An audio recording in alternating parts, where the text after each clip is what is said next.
ladies and gentlemen, from Lakewood Stadium in Lakewood, Ohio. It's the Division II Region 5 semifinal game between the Chardon Hilltoppers and the Nordonia Knights. Good evening, everybody. Andy Sevchik joined by Jeff Cole and Mike Masnick. And guys, we got ourselves a ground game coming up tonight for our viewers around the area.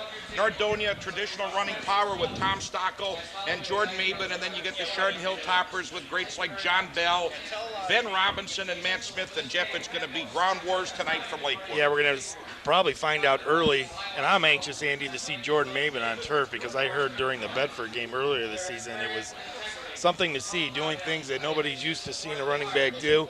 But you're right, all the talk this week has been Jordan Maben. Guess what? They better find a way to stop Tom Stockel. They think they're going to be in this game.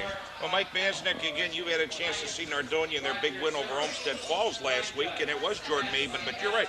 Jeff alluded to Tom Stockel. This has been the bread and butter guy for this team since going back to last year's playoffs. Yeah, as you get further along in the playoffs, Andy, you want to go to your seniors, as you see the kid getting spray painted here early on the sideline. They're getting ready for this. But you want to go to the experience. I know Jordan's only a freshman, and he runs like he has. He's been in the conference for 4 years. But just you have to remember, it's only a freshman. It's only a second playoff game, and when you have the experience Nordonia has, you definitely have to take advantage of that with Tom. On the other side of the ball, the Hilltoppers, coached by Jim DePofi, come into this ball game with a 9-2 record out of the Premier Athletic Conference. Guys, defensively for Nordonia, they're going to have to deal with Chardon's wing tee. They run a lot of motion, a lot of deception. What's that going to do to the Nordonia defense? Well, hopefully the same thing it did when Mayfield tried doing the same thing. Not a whole lot because Nordonia did shut Mayfield's wing offense down. But I guess this is run a lot better. Nice crowd here and a lot more accurately. But you're right. I feel better personally, Andy, this week than a week ago only because the Hilltoppers are only averaging 26 yards a game in the air. So I'm very confident with Nordonia's defense stopping the run. Well, Mike, you think the key to this ball game then would be, one, the line of scrimmage play, and two, Nordonia's ability to control the ball offensively? Definitely the line of scrimmage play is going to be a big factor. Just like we saw last week, Nordonia's offensive line just wore down the Olmsted Falls defensive line, and they, in the second half, just completely controlled the game with their offensive line. We see the big stats by the running backs for Nordonia, but you have to give up the majority of the credit for the holes. The offensive line was opening up for those running plays. Right, and Andy, you noticed I showed you today, finally the offensive line getting a little bit of press in the Akron Beacon Journal, a real nice article for them. And Mike was talking about the stats for these running backs. Let me tell you real quick, 239 attempts for Tom Stockel, 1,415 yards. He has 18 touchdowns, and Mr. Maben went over 1,000 yards in the playoff game last week with 94 attempts. He had 12 touchdowns, 4 in the game a week ago. Seems like you had that in the first half, Yeah, Jeff. You and I thought it was going to be a real shootout. He ended up with 216 yards last week, and I said 4 touchdowns. Also, well, there we take a look at the team comparison for the year, and Dennis was real good about getting all of those points for, in the Plain Dealer, I went on the website today, was bragging about Chardon having, 300 some odd yards on the ground last week. Well, I hate to tell you, Nordonia had 415 on the ground last week. So it's going to be a shoot-'em-out game, Andy, and the kind of game you and I like to watch. Well, again, the ground game, Mike, I'll tell you what, like I said, but you got to watch. I've seen Chardon up on GTV, and I want to say hello to all my friends watching in the Chardon area, in Burton and Middlefield, on GTV in Geauga County, but Chardon can't throw the football. It's not like they're just going to run the ball. I mean, they are very deceptive. John Bell's an excellent ball handler, and if he gets the fakes and sucks the linebackers, then he's going to be able to pop some passes, and that's going to be the key for Chardon, I think, to try to maybe surprise Nordonia a little bit, because again, Nordonia, I think, is the way everybody's talking, is going to expect the running game. Yeah, and why don't you take the time now and warn those Chardon fans about what's going on tonight, Andy? Well, again, we want to thank them. They are joining us for our coverage here on Cable9. You're watching Friday Night Football. This is our 21st year of consecutive televised football coverage in northeastern Ohio. Again, we're providing the feed tonight for you in Geauga County. But, again, my friends in Chardon, I've been an announcer in Chardon for about 15 years. But, again, this is my family here in Macedonia. And these kids, I've known them since the time they were babies. And, it may be a little bit biased. I'm going to try to do my best. But, again, please forgive us. And as you see Nordonia getting ready to take the field, we're still a couple minutes away from kickoff. And again, we want to thank some of our great underwriters who've been with us all year. The folks at Chalupka's, the Loose Moose, Reddy's Pizza. We've got some other great sponsors tonight, again, underwriting this playoff coverage. Yeah, we'll be mentioning them throughout the game because once again, as you get into the state playoffs, you have to start paying the state to do these games. Well, we understand, Jeff and Mike, that Nordonia won the pregame toss. They will receive. They'll be down to our left. They will be wearing the home green uniforms with the white trim. The Chardon Hilltoppers will be in the road whites with the red helmets, the black pants, again coached by Jim DePopi. They're 9-2. We mentioned Nordonia. They come into this ball game against state finalists last year. They have a 10-1 record out of the WRC North, and they're coached by Keith Bodeker. And Keith's got a stellar record here with a 104-62 coaching record at Nordonia. One of the things you talked about earlier when we came on the air was with the offensive running the ball. But you'll definitely see tonight, you'll see two different types of offenses, just like you have two different types of passing games. Nordonia is going to be more of a power game, run right at you, and they're going to say, stop us if you can. We're going to go inside with Stockel and outside with Maben. But just watching the pregame, Chardon has a lot of deception, and it's going to be very important for the Nordonia linebacking core to stay home and make sure that the ball is going in the direction that they see and not just the guessing game, because Chardon, they do a lot of rollouts. They fake one way, they're going the other way, and it'll be interesting to see two different running games and how they approach it.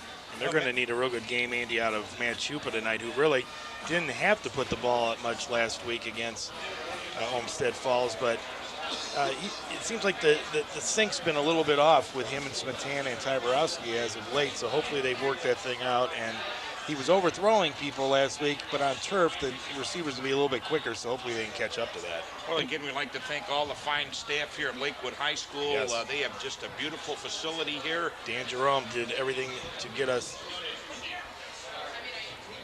comfortable up here, and we're ready to go. And nothing better than playoff football, Andy. We're kind of getting used to this, aren't we? Well, again, the weather is about 40 degrees cooler than last Friday. And again, I'd like to thank everybody at Twinsburg High School and wish them congratulations. A great season. They wrapped up losing to Warren Howland 24-17 last week. Game I called here on Cable9. I'm sorry I missed you guys, but good to be back in the booth again. I know the kids are excited to have me back here tonight calling the ball game, and I'm looking for, I tell you what, Friday night I was going out of my socks over there, Warren, when I knew these two teams were going to get it on here in Lakewood. And this guy here, until someone can prove me they can stop him, I would use him again. I need a big game out of Tommy tonight. Well, Tom, again, the MVP last year in the playoffs for this ball team, and he had a great championship game against Dayton Chaminade. He's had great football performances all season long. Chardon again will be kicking off from the right side. The wind is slightly out of the north at about 5 to 7 miles an hour. The game time temperature is in the upper 30s at about 39 degrees. Wind chill will not be a factor. The field conditions are dry. Now listen, that's very important when we get to this time of the season. And I think, truthfully, two turnovers are going to play big part of this football game. I think the team that has the cleaner of the games will be the one favored to win it. Good crowd on hand in Lakewood. The Hilltoppers getting ready to kick off. Feels good to be on the home side. It is. Good crowd here tonight, making their way through the traffic on Interstate 90. You don't have to tell me. I got stuck a mile off of Bunth Road because we had forgotten one little tiny adapter, so lucky I'm even here. Well, Adam Parker will kick off. There's the whistle for play, and it's a squib kick along the carpet. Going to be picked up at the 25-yard line by Nordonia's number 87, Luke Orzak. Fumble. Lost the football. Chardon going to pick it up on the Nordonia 30-yard line, and the fumble recovery looks to be by number 4 for Chardon. That's Stuart Miller. First down for the Hilltoppers, and let's take a look, though, and hopefully we'll have this ready for the Nordonia defense.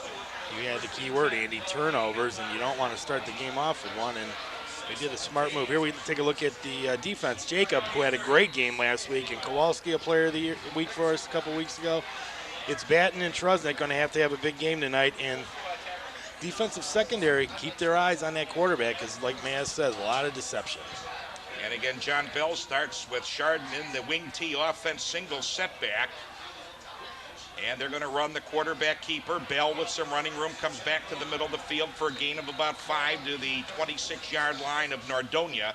Ben Batten getting up off the pile. A gain of 4. We'll say it'll be second down. Let's make it 2nd and 5. And Struznik with the help. So there's your linebackers, man, is making a stop there. But right off the bat, some nice fake you'll see the first play, they fake to the left and they're coming back to the right. So you have to definitely stay home when you're facing a team with this much skill and the deception that they're going to show you offensively.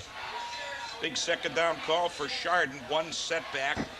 And now the motion man coming across. It's going to be Bell looking to throw. Has plenty of time up over the middle. It is incomplete. It looked to be intended for Kyle Abram. And the coverage back there for Nordonia by Jordan Maben and looked to be Gary Pack. So 3rd and 5 for the Hilltoppers. There's definitely no secret here. If you're going to try to beat Nordonia, you might have to put the ball up in the air. And you know what, though, man? Right there, a good example of how much better Mr. Mike Mento looks to me. Yeah, he was a little bit more accurate last week, but the wind might have something to do with it a little bit tonight. But this is a big play already. Matt Smith is the lone setback for Chardon. Everybody in close with Abrams split to the bottom. And it is the fullback, Harry Smith, short of the first down, stopped on the play by Mike Jacob. It's going to be 4th and 2 for the Hilltoppers. Probably a good shot here, guys, for them to go for it. I didn't, since I wasn't here early, did you watch any of their field goal kicker? Nothing to talk about? Well, again, Adam Parker, I don't think has great range. Going into a slight wind here would be a 40-yarder, and Chardon's going to go for it on 4th and 2. First big play. Fans already in a fever already here in Lakewood on the opening drive of the ball game. Chardon going to run the misdirection. They put the ball on the carpet. And I think the Hilltoppers get it back, still loose, and it's going to be Nordonia ball at the 15. So jitters abounding here. Jordan Maben comes up with the fumble recovery, and the turnover gives it back to the Knights. Boy, that was underneath about 11 people, Maz, before somebody finally found it. It was Maben. I was watching in the pregame, and they did have a lot of trouble with the handoff and the exchange, as you see here. Anytime that the quarterback is handing inside to the running back, inside the basically closer to the line of scrimmage. You know, I don't know if he was expected to go inside or outside, but that was enough for a first down had they fallen on that. Now Bobby Doyle coughed it up. We'll give you Nordonia starting offense after this play. 1st and 10, Nordonia from their 16-yard line. 10:30 to go in the opening quarter, scoreless, and it's Tom Stockel up the middle. Tom Stockel's got 10 yards on first down. And he's tripped up on the play by the Hilltoppers, number 32, Jeff Jernasek. Here's the offense. Let's look at him because Tom Stockel wasn't touched till he was 10 yards ahead because the offensive line did a great job. Jeffries, Kellerman, Bobick, Kowalski, Lasowski, and Zurcher all finally getting some credit this week in the paper. Again, the wideouts, Tyborowski and Smetana. Jeff, there you are. Yeah. I dressed up for the game. Tom Stockel again up the middle. He's got 5 big yards out to the 31-yard line. So 2 carries for Stockel for 15 yards. The tackle on the play by the Hilltoppers, number 55, Greg McCoskey. One thing you'll see different tonight with the Chardon defense, they're a little bit different than they were Olmsted Falls defense, where their secondary is going to go man-to-man, and they're going to put 8 guys in the box, and they're going to say, we're going to put our guys in here to stop the run. If you're going to beat us, they're going to have to put the ball in the air. And I don't know how much it's going to work tonight with this first 2 carries with 10 and 5 yards. So there is a little different of a philosophy here. And Lenny Trusnick joins the backfield on 2nd and 5. It's Tom Stockel again. And Tom's close to another Nordonia first down. Tripped up on the play for the Hilltoppers by Alex Pavlik. It's going to be 3rd and about a half a yard for the Knights from the 35. Yeah, Chardon's probably like, where's Maben? Where's Maben? Here he comes. Following Trusnick's block. And also Kellerman. If you just joined us, you're watching Friday Night Football on Cable 9. I'm Andy Sevcik, joined by Jeff Cole and Mike Maznick.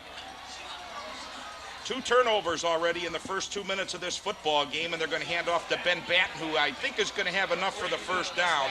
Just over the 36-yard line. He needed about a half a yard, and I think he picked up a yard. Stopped on the play by Rob Thompson. I believe you're right, Andy. I think it was enough. Yes, it was. That time Chardon defensively had 9 guys in the box. You know, they are going to force Nordonia, and it's going to be a great opportunity for the wide receivers in the, as you see this run, the wide receivers and the quarterbacks for Nordonia to complete some passes for some big plays. A great venue for high school football, Lakewood Stadium. It's the Division II Region 5 semifinal. The winner tonight plays the winner between Warren Howland and Copley. First blitz. 1st and 10, Stockel up over the middle to near the 40-yard line. Gain of about 4 on the play, tackled by Jeff Jernasek. And we'll call it 2nd and about 7 from around the 40. Just a pounding running back. Well, so far, Mike, the key for Nordonia is getting some nice runs on first down. You don't want to set yourself up against Chardon on second and long. Yeah, the thing you got to remember with Stockel too, Andy, and you're talking about getting yardage, he's not like a Maben that gets 60, 70, 80-yard runs. You know, he's got 1,400 yards, and most of them are 5-yard bursts. It shows you how, you know, oh, here we go, Maz. Well, Chupa to throw, puts it up Nice. over the middle, man, wide open. And a Nordonia first down and then some. The completion to number 82, Bobby Zerker. And he carries it down to the Chardon 38-yard line for the Nordonia first down. Is that what you're talking about, Maz, loosening him up and kind of throwing this in the mix just to keep him honest? Yeah, if you look at it, Chardon's philosophy coming into the game defensively, it looks like you're going to want to put Nordonia in a situation that they don't like to do. And Nordonia would rather throw the ball, or I mean run the ball, than throw the ball. And here they're forcing him to throw the ball. 22 yards later. First and 10, Nordonia at the Chardon 38. Tom Stockel puts his head down to the 32-yard line. Jernasik is there on the stop for the Hilltoppers, along with number 33, Mike Rose. Gain of 6, it brings up 2nd and 4 from the Chardon 32. And umpteen times during the coaching show this year, Keith Bodeker always talking about the importance of scoring on their first drive. Now, I know they fumbled the kickoff, but the point is they're going right down the field now, and this is what you want is momentum and a score and start demoralizing that defense. And guys, this drive started from the Nordonia 16-yard line. 2nd and 4, Chardon putting 6 men on the line of scrimmage. Stockel is tripped up at the 30-yard line after a 2-yard gain. Coming up was Matt Smith, the linebacker, the senior, to make the stop. Brings up 3rd and 2 at the Chardon 30. Even on their bad plays, Jeff, you'll see they are getting positive yardage. Yes, and Nordonia's, as we saw last week, they're leaving off the running backs where they had last week. Every time they run the ball, it's positive yards. You rarely see Nordonia in a situation where it's 2nd and 11, 2nd and 12, or even the offensive line. I don't remember the last time we saw a holding penalty or an offsides or a situation where they're having negative plays. They're always positive yardage, positive plays. In that article today mentioning about Chupa only being sacked once this year.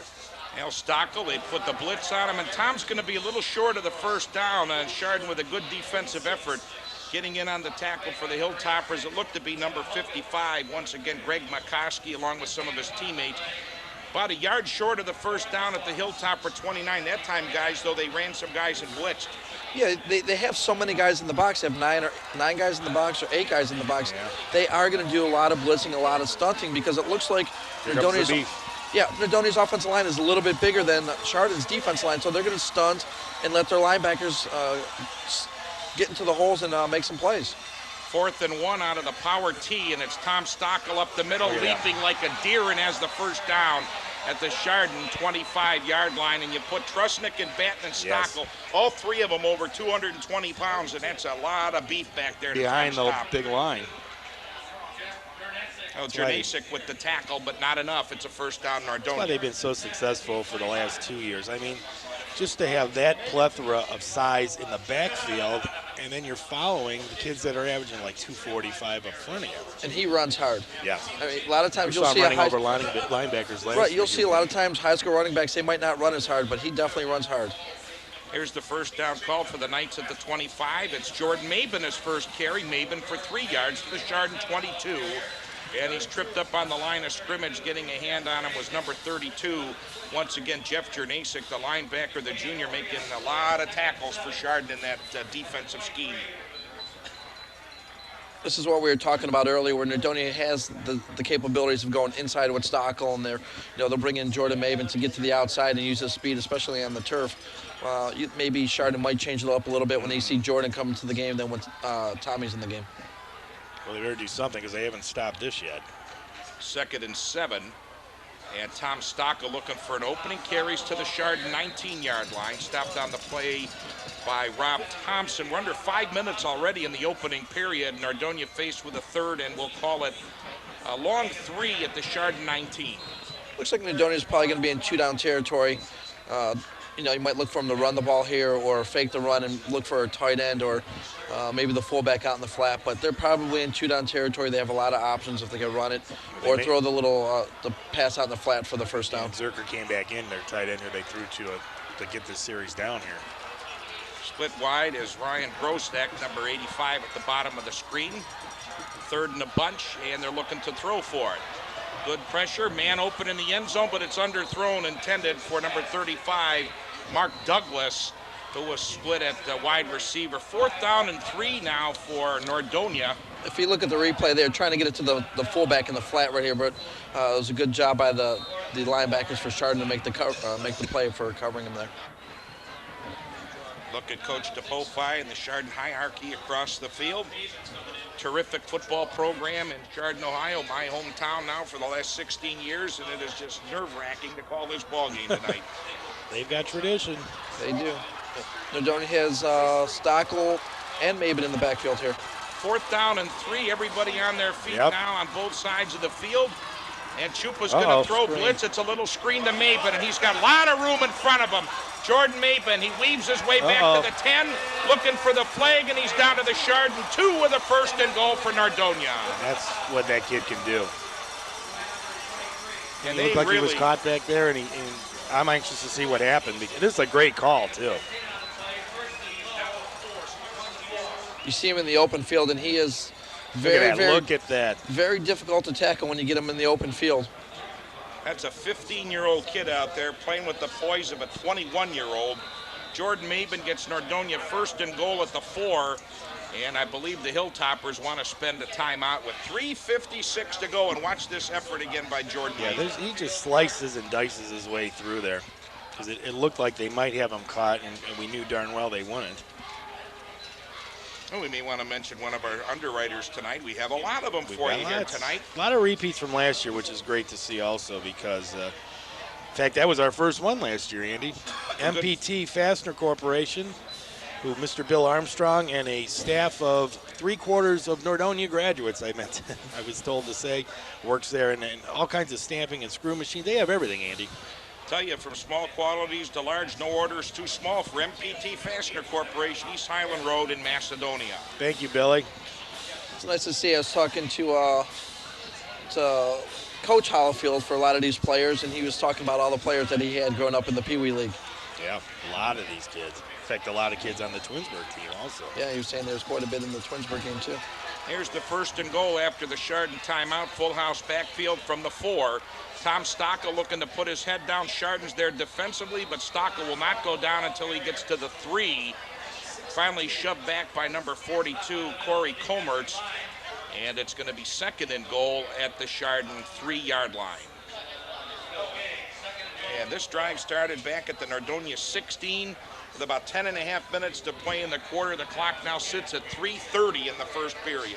And it started after a Nordonia blunder early. Now Chardon looking to make a defensive stand here in the shadow of their own goalposts. And again, the big 3 are set in. Ty Borowski, the lone split out to the top of the screen. Fumble. Stockel lost the ball. Going to be picked up by Polburn, and Jared Polburn's off to the races. They're not going to catch Polburn. He's to midfield, the 40, the 30. Polburn's going to go 95 yards for the score, and Chardon takes advantage of the big turnover and takes the lead. Speaking of a blunder, you guys see another one. Andy spoke about it earlier in the show, where he said the turnovers were going to probably be a difference tonight. In the first 2 possessions, we saw the Nordonia make critical turnovers on the kickoff and in the scoring situation where they missed the handoff. Maybe on the replay we'll see exactly what happened, but it looked like Chupa had to reach to try to get that one to Stockel. And when you get on turf, it usually bounces. I was just going to say it bounces right up to him too. So Adam Parker's on to try the extra point to extend the Chardon lead. 2:59 to go in the opening period. The holder will be Bell. The snap's good, the kick is up, and the kick is good. So Jared Polburn's 95-yard fumble recovery puts the Chardon Hilltoppers on the board in this Division II semifinal here in Region 5. Chardon 7, Nordonia nothing. Defensively, Chardon has to be happy with the result, but when you get back on the sideline, the coaches for Chardon are going to have to say, here's the play. Oh, yeah, he just doesn't have the control of the ball. And you see it just bounces right up to him on the turf. But defensively, you're going to have to look at what you're going to do defensively for Chardon to see what you can do to stop the momentum for Nordonia. Even though Nordonia's down 7-0, you have to be pretty confident in regards to your first offensive possession. They went right, 80 yards not right down the field, but the defense. The point is they'll be back on the field again now, and just maybe take another long drive, pounding drive, but this time put it in. So 7-0 for the Hilltoppers. Stockel didn't get the handoff there from Matt Chupa, and the second Nordonia turnover cost Chardon 7. Or cost the Nordonia club 7, as you see the band here for Nordonia trying to fire up the crowd. You see there, if anything, like the opening kickoff, they're trying to keep this away from Jordan Maven. Yeah, you don't want to kick that deep. Give it to him at the 35. We saw that happen a lot last week. Just squib the ball, or maybe even kick the ball out of bounds. Well, you squib it, and you have the chance of getting a fumble, as they did on the first one. Adam Parker will again kick off. Look for one to be low in a line drive kick. Again, the carpet, that plays havoc. You don't have the grass rolls, and this one's going to be bouncing around. Maben comes up to play it, lost the handle on it. Still bouncing around, and it's going to be who coming up with it? It is Nordonia. Ball back at the 13-yard line. And the Knights will have a long way to go once again, and we want to thank the good folks at Northfield Arabica for their sponsorship of Friday Night Football, located near the corner of Route 82, just east of Old 8. And I'll tell you, folks, a great spot to stop in the morning. They've got the scones. They've got the great coffee products. I'll tell you, that'll get your day off on the right foot. Get in and visit the Northfield Arabica again, just off of Route 82 and Old 8. Danny Benton, a 1976 graduate of Nordonia High School, one of the finest defensive ends that played this game here. Him and his wife would like you to stop in and say hello, and I'd like to see somebody take off for about 87 yards here. Dale Stockel again is the deep setback. They're going to give the ball right back to Tom, and he gets submarined at the 21-yard line. Jared Polburn, who scored the Chardon touchdown, makes the tackle after a gain of about 3 on the play, and it'll bring up 2nd and 7. If nothing else for the Chardon defense, it's going to give them a lot of confidence, even though Nordonia did drive all the way down. It's kind of like the bend but don't break defense, where they cause a turnover. You make Nordonia have 20, 15 plays, and you never know. Maybe they will have a turnover or a penalty and put themselves in a tough situation. But their defense, is probably going to feel a little bit better after that turnover and a touchdown. And 2nd and 7 out of the eye with Trusnick, the short back. And Chupa's looking to throw. Out in the flat, it's complete to Johnny Smetana. He gets to the 19-yard line. Chardon stripping for the football. And they're getting their hands in there, trying to knock it out of there, and it's going to be a gain of about 2 and brings up 3rd and about 5 coming up. It's normally a situation Nordonia probably doesn't want to be in. They'd rather be in like a 3rd and 2, 3rd and 3, 3rd and 4, 3rd and 5 situation. We haven't seen that much in the last couple weeks in regards to a little bit over, the normal running play. They might have to put the ball up in the air to the tight end or to the fullback again. Now this time out of the tee, Chupa has the troops set. 3rd and 5 at the 19-yard line, rolling out, buying some time, throws it out. Smetana's got the reception along the sideline to the 29-yard line. That's a first down for Nordonia. 1:27 left in the opening period. 7-0 for Chardon. It's good to see Johnny getting his hands on the ball and catching it again. He had a couple dropsies last week, but he's a leading receiver for Nordonia with 33 receptions, 418 yards, and 2 touchdowns for the season. And they need to really get the receivers in the game, open up some of the holes for Maben, and I see Maben's back in now. And Maben is the deep back in the I formation. Mike Rose with the tackle a moment ago. They're looking to throw again, tipped up in the air and no good. Getting a hand on it for the Toppers was number 55, Greg McCoskey, and that brings up a 2nd down and 10 for Nordonia. Now they've come out of their game a little bit here, Mike, and starting to throw the ball. Well, with the situation that I was talking about earlier, you'll see that Chardon is stacking the line of scrimmage, and you try to get him out of that situation by completing a couple passes to the outside. But also, I think you might be able to do it by tossing the ball to Maben and get him to the corner. Maybe we'll see that on this play. Try to get like a pitch to Maben. Right. 4-man front. There's the draw to Maben. Maben is going to be decked in the backfield for a 2-yard loss. And coming in with the coverage, number 32, Jeff Jernasik, again with a nice effort.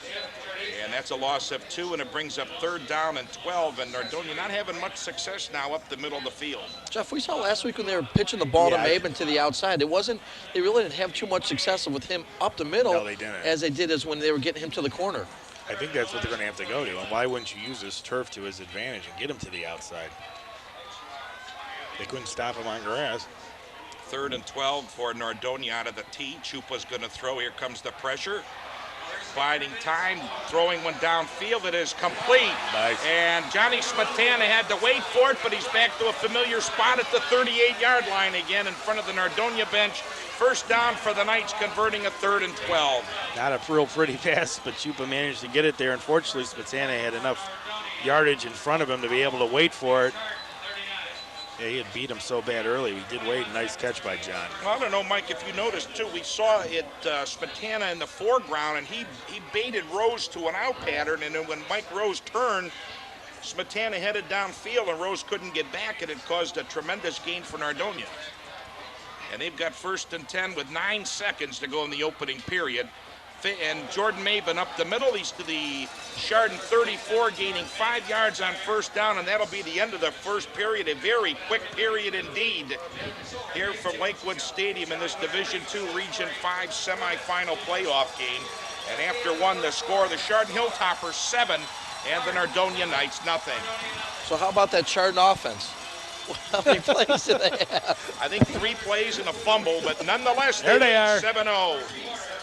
Well, the first half, or the first quarter was dominated by Nordonia. They had 6 first downs. Chardon didn't have any. 50 rushing yards.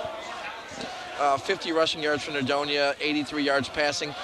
We probably wouldn't have expected to have more passing yards than rushing yards in the first quarter.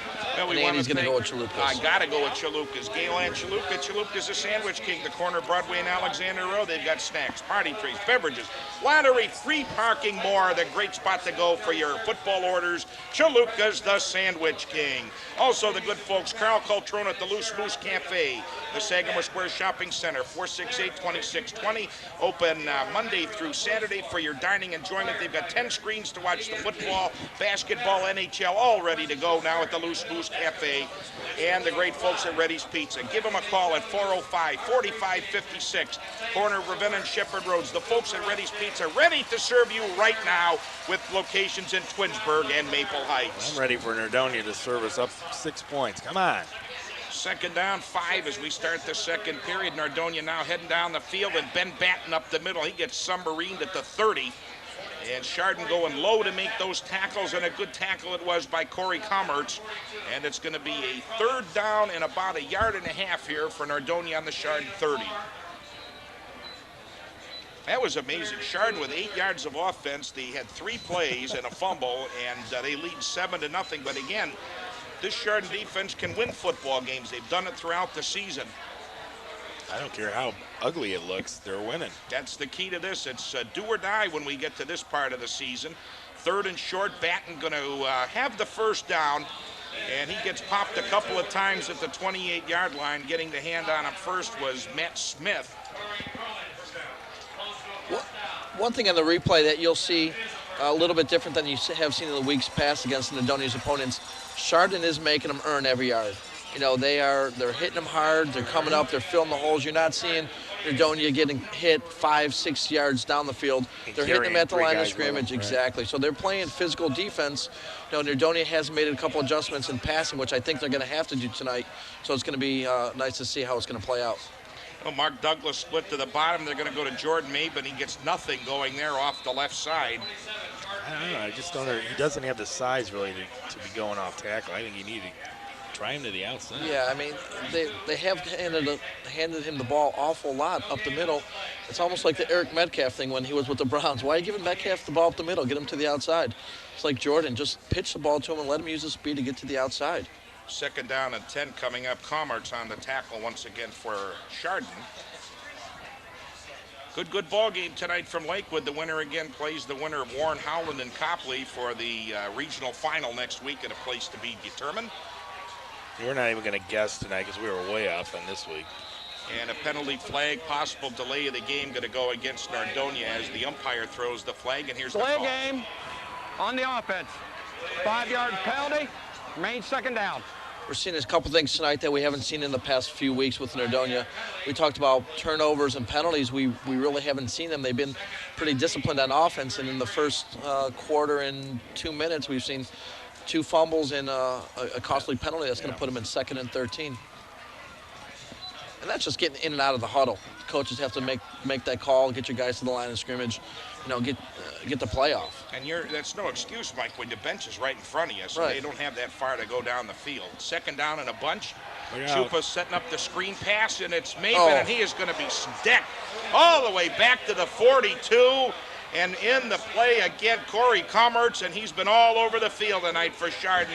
That's a gigantic loss, brings up third down, and we'll call it, oh my gosh, 24. That's a fool me one, shame on me, fool me twice, shame on you.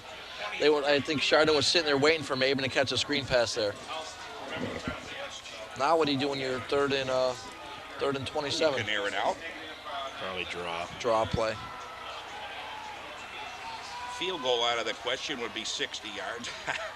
Chupa's going to throw, and he's being pursued. He's going to be sacked by Jeff Jernasik all the way back to the Nordonia 47-yard line. That's going to bring up a fourth, and I need the abacus.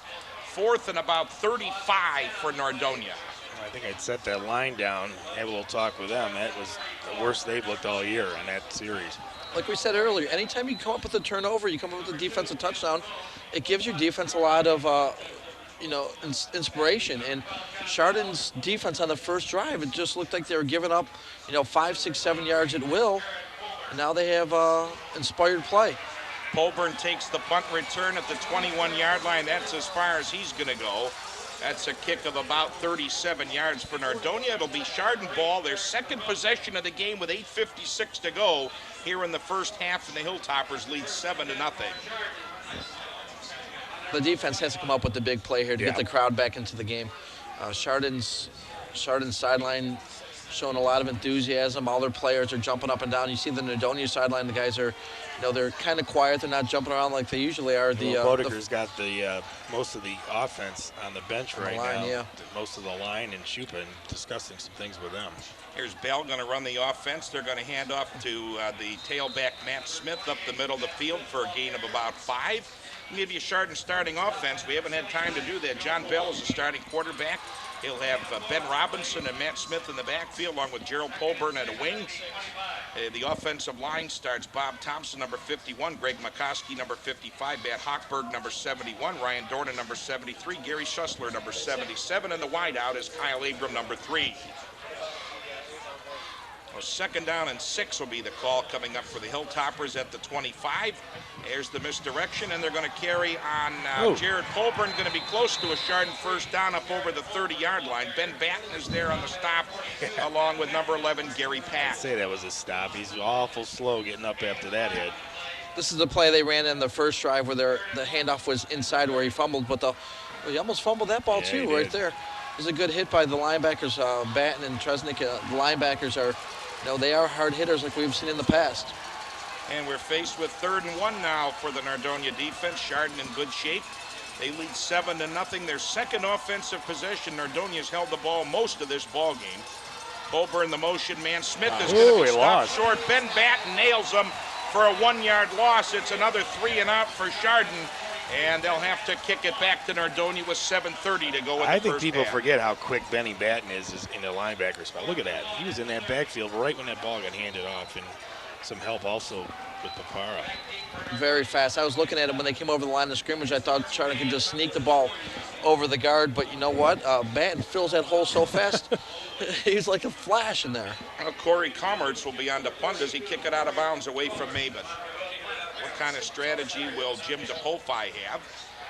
Oh! Nordonia nearly blocked it. This one's going to take a carpet roll, and it will pretty much stay put. Now it rolls Chardon's way, and it'll be down at the 39 of Nordonia. 6:53 to go in the half, 7-0 for Chardon. You're right, Andy. Spatana came awful close to getting that one. I want to thank Mr. Lenny Nowak, who's the new commander at the VFW Post 6768, which is located on Old 8 Road, and they've got all sorts of activities going on, and Lenny wants you to go on the website because they're listed there to see what's going on. www.vfwpost6768.com. And Lenny, thanks a lot for coming through for us. We appreciate it, and everybody out there. 1st and 10 for Nordonia, and they're going to run Tom Stockel. Stockel is going to maybe get a half a yard.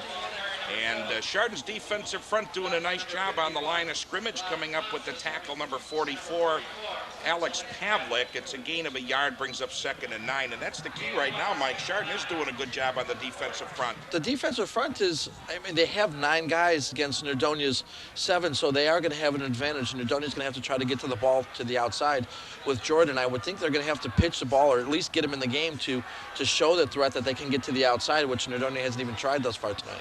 2nd and 9, Trusnick is the deep back, and they're going to throw. Chupa getting some time, puts it downfield, and it's incomplete. It was intended for number 9, Smetana overthrown, and now Nordonia faced with a 3rd down. And Jeff, this reminds me of the Huron-Aurora game. Huron put 10 men in the box and stuffed Aurora's running game, and Aurora could never get on track and wound up losing that game 23-0.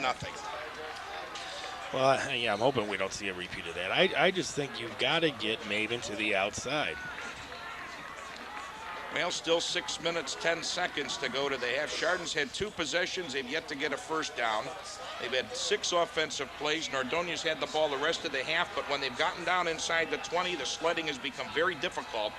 Here's 3rd down and 9. Chupa with time, deep pass, man there. It's going to be overthrown, and it was intended for Smetana. 3 and out for the Nordonia Knights, and Chardon's going to get the ball back with 6 minutes to go to the half. You can see this isn't Nordonia's strong point, putting the ball in the air, and Chardon's done a great job of making a running team try to throw the ball. And it's almost like back in the old days of Nebraska and Oklahoma, where usually you just see them run the ball, run the ball, run the ball. When they had to throw it, you know, it was a tough situation when you're doing something that you normally don't do very well. Well, and they had a lot of success with it early in the season, but the last probably 5 games they haven't had to use it. Tim Cohn is on. Doesn't get a hold of this one. Hopefully going to get a carpet roll, and he does. And you're going to get some good rolls on this turf. You hear the moan from the Chardon and the Nordonia fans. 1st down for the Hilltoppers at the 18-yard line. And Tim Cohn got the benefit of this carpet here in beautiful Lakewood, Ohio. Nice shot of the Nordonia crowd tonight. They always come in full force to their home games and away games. Another fine sponsor for the evening, Ohio Communications. Jeff Fegis and his buddies over there at 134 East Aurora Road, which is Route 8. Please give them a call at 330-467-5556, I believe it was. Yes, it was. Jeff will get you more on Ohio Communications. The ball handler will be Bell right up the middle of the field on the play fake. It's about 2 yards to the 20. And Ben Batten with the tackle. More on Ohio. Yeah, let me tell you a little bit more. They have major carriers such as AT&T, Nextel, Verizon, Alltel, T-Mobile, and North Coast PCS. Dale and Jeff invite you to come in and talk about your cellular number portability and make sure that you and your family are on the correct plan. Once again, give them a call at 467-5556. Thank you, Jeffrey. Chardon faced with a 2nd and 8 out of the shotgun, and I've noticed that Bell will run out of this, and he will step back and throw. Puts the timing pattern out over the middle. Intercepted. Picked off for Nordonia by Gary Pack, and he's down at the Chardon 38. And John Bell hung that ball way out there too long, and Pack was able to come up with it for the Knights. Do you think that was going to be either Maven or Pack? Let's decide who's going to intercept, because I thought Jordan was close to getting this one. I thought so too, but you know what? Going back to when we came on the air, we were talking about both running teams, but the defense for both Nordonia and Chardon are making the offense do something that they don't like to do, and they don't want to put the ball in the air, but they're almost forced to. Well, if this don't fire up the offense, nothing will. And Chupa now is in trouble. He will get the ball off, and that could have been intercepted. That ball batted away with a great effort by Rob Thompson, and Nordonia faced with 2nd and 10. And we are seeing a lot of unorthodox play. I'm sure the folks at home saying, what the heck's going on here in Lakewood? And I'm thinking the same thing. I'm trying to figure out why they're not getting the ball to Jordan to the outside. Just pitch the ball to him. They've had success last week. He made a lot of great cuts where he was going to the outside and cutting it up inside, and we haven't seen that play once tonight. Now 2nd and 10 coming up for the green-clad Nordonia Knights. The 2nd turnover by Chardon in the game, but it's led to no points. Nordonia trailing 7-0. And there's a ball fake. Chupa's got man-to-man coverage, going to hang it up for the end zone, and it is complete to the 3. John Tyborowski with a sensational grab. He couldn't have been covered any better by Alex Pavlik, and Nordonia's got a 1st and goal at the Hilltopper 3. You can say what you want about Chupa not being on and this and that, but that kid's going to just come right back at it. He's got a lot of confidence, and 7 of 12 now for 109 yards, and you're right, just completely not what we expected to see tonight.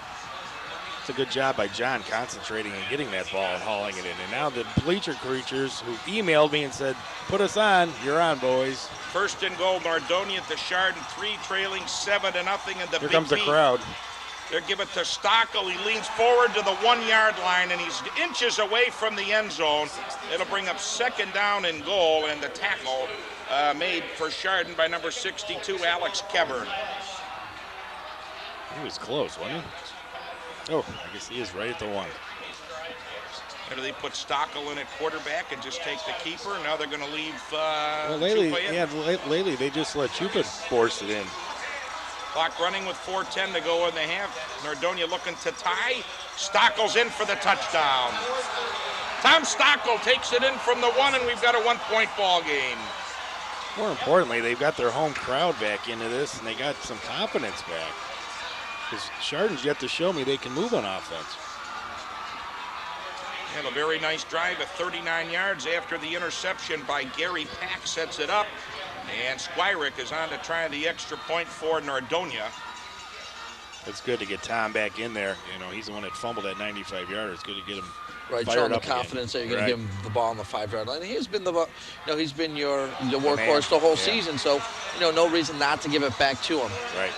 A good ball game here in Lakewood tonight with 4:06 to go in the opening half. To score, the Nordonia Knights 7, the Chardon Hilltoppers 7. And thanks to Mr. Gary Pack, that was a 4-play drive, 38 yards, 1:05, and Stockel takes it on a 1-yard run following a beautiful pass from Chupa to Ty Borowski. And take a look at Tommy going in for his 19th touchdown of the season.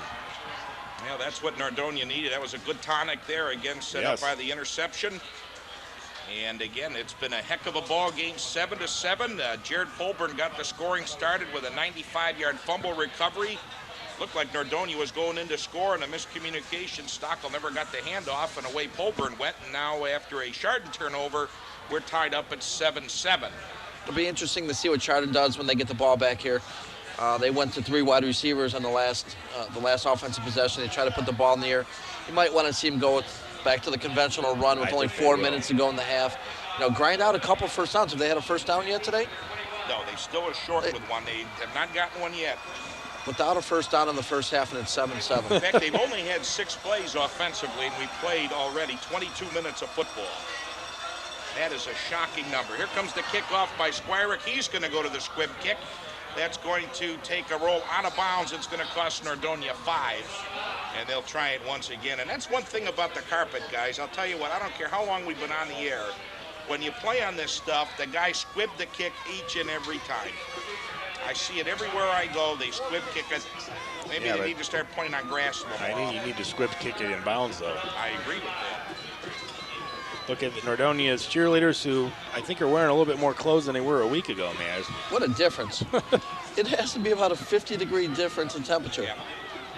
You guys had a nice night at Nordonia. I was over in Warren last week with Dennis Sahetka. 2 great ball games on 9.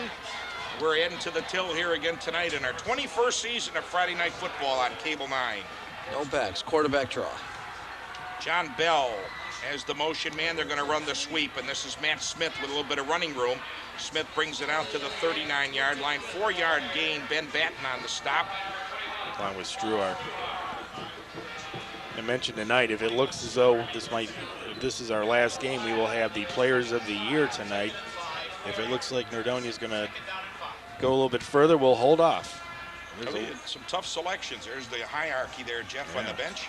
Smetana, Chupa, and Stockel trying to work things out. And you got to like Smetana's number 9. 2nd down 6. And they're going to run the bell on them, or Matt Smith again on a sweep. And Smith has got a first down. That's Chardon's first down of the game. Mabin and Batten also there on the stop. 7-yard gain. Could have been a lot worse, though, Andy. He gets through there. He almost breaks us here. This is a great play. It's almost a saving tackle because Batten may have had the angle on him.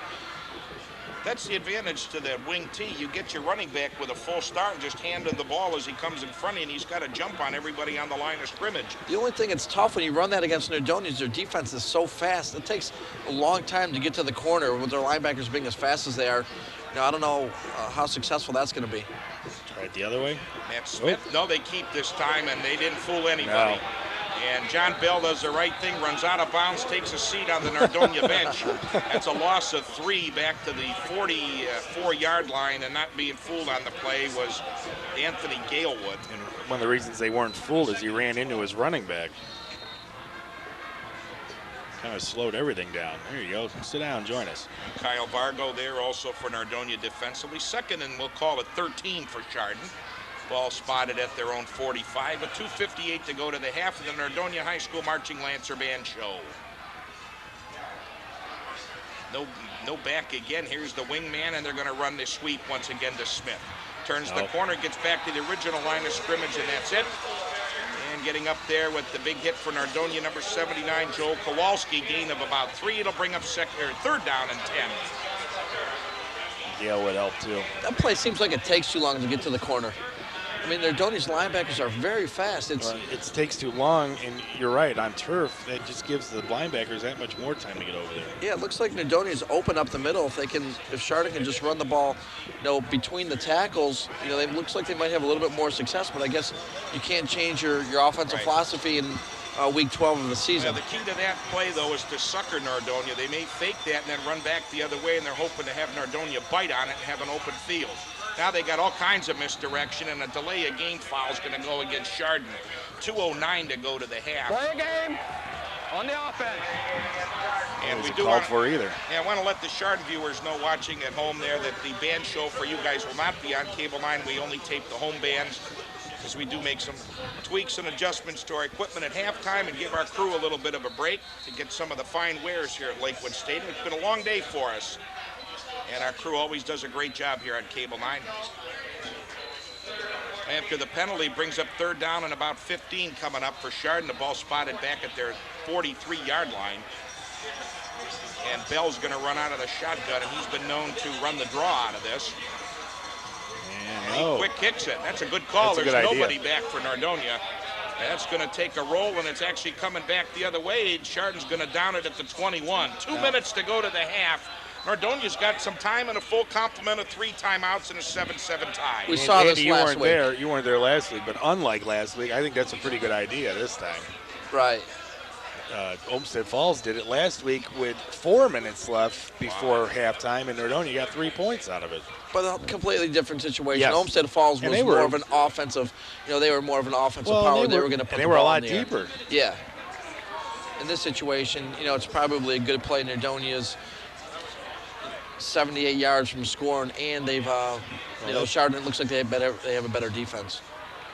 And here comes Maben looking for a little bit of a hole. He finds it. Nice shake and bake for about 5 yards on the play. And he's tackled on the play by Alex Pavlik.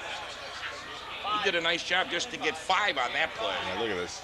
He's going to break some tackles, too. Well, he was 1 away from breaking a big one. Nordonia doesn't look like they're in too much of a hurry, though. They're letting the clock run down. They have 3 timeouts left. I was surprised they didn't use one there. Stockel on the sidelines. They'll stick with Maben. And Chardon will get the ball to start the second half. 7-7 score. Chupa to throw, pump fake down the sidelines, coming back to play it. It's a interception. No, now that's incomplete. Bell and Smetana were fighting for the ball at the 42, and Johnny came back, made a nice move to get back to the ball, and couldn't hold it. Now 1:15 left in the half. This time, Smetana doesn't have the distance he had, and did a nice job making sure that wasn't intercepted. Bell did a nice job watching Smetana's eyes, because if you watch the replay, when Smetana made the turn for the ball, Bell said, hey, I think something's coming. Turned around and got the hands in there and prevented a big gain for Nordonia. A little surprised Chardon stayed in the man-to-man coverage and they didn't back off and play a little bit of a zone here. It looks like they're still staying with the man-to-man, and it's good opportunity to throw the ball for Nordonia. They are. Here's the swing pass out on the flat. Short of the first down, it's complete to Ty Borowski. Yard short with 1:07 left, and the Chardon want to burn a timeout? No, they don't. And the clock continues to run with 60 seconds. Now a timeout is being called. I think they're going to measure. Yeah, this is obviously short. Well, maybe not. I think it's short. I don't know. I don't like that. I'm going to have to ask Keith during the show. I didn't like that series at all. And there's a look at Joe Russo's insurance group. His agency provides better coverage. Call today at 330-467-2438. Joe, fine sponsor from a year ago, does a lot with the wrestling team. And we really appreciate all the help that our repeat support from a year ago came back and do some more. Thanks you, Joe. If I'm Chardon, I'm sending everybody. I don't even know if I would put anybody back. I'd just try to block this. Fourth and about a foot. I don't think Nordonia can fake it down here. This would be too risky of a situation, but I would come after him here. Tim Cohn will be on to kick. Bella's back deep with Polburn. Chardon can get the ball with some good field position. They caused them to jump. Oh, and that's going to keep Nordonia with the football, and 48 seconds left in the half. So they will not have to kick. That won them a game last year. I don't know if you wanted to burn that one so early in this ball game. 5-yard penalty, first down. Well, 48 seconds, 3 timeouts. You can use the whole field because the sticks come in play because the time will stop with a first down.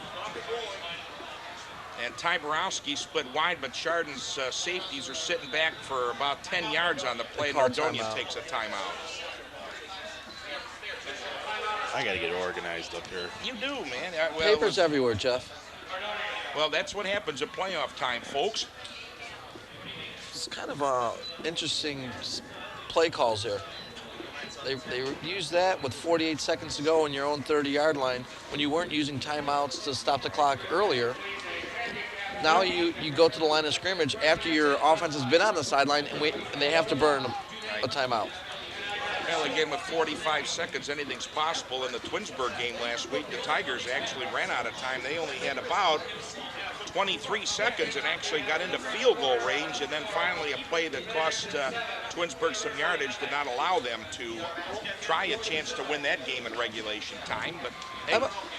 I might run that screen play to Jordan here. Just to the outside, get him, a little bit of a more conservative play to make sure you don't turn the ball over. Or a draw to Jordan. Jordan Maben got a lot of running room. Maben up the middle of the field. It's going to be a first down, and they'll stop the clock.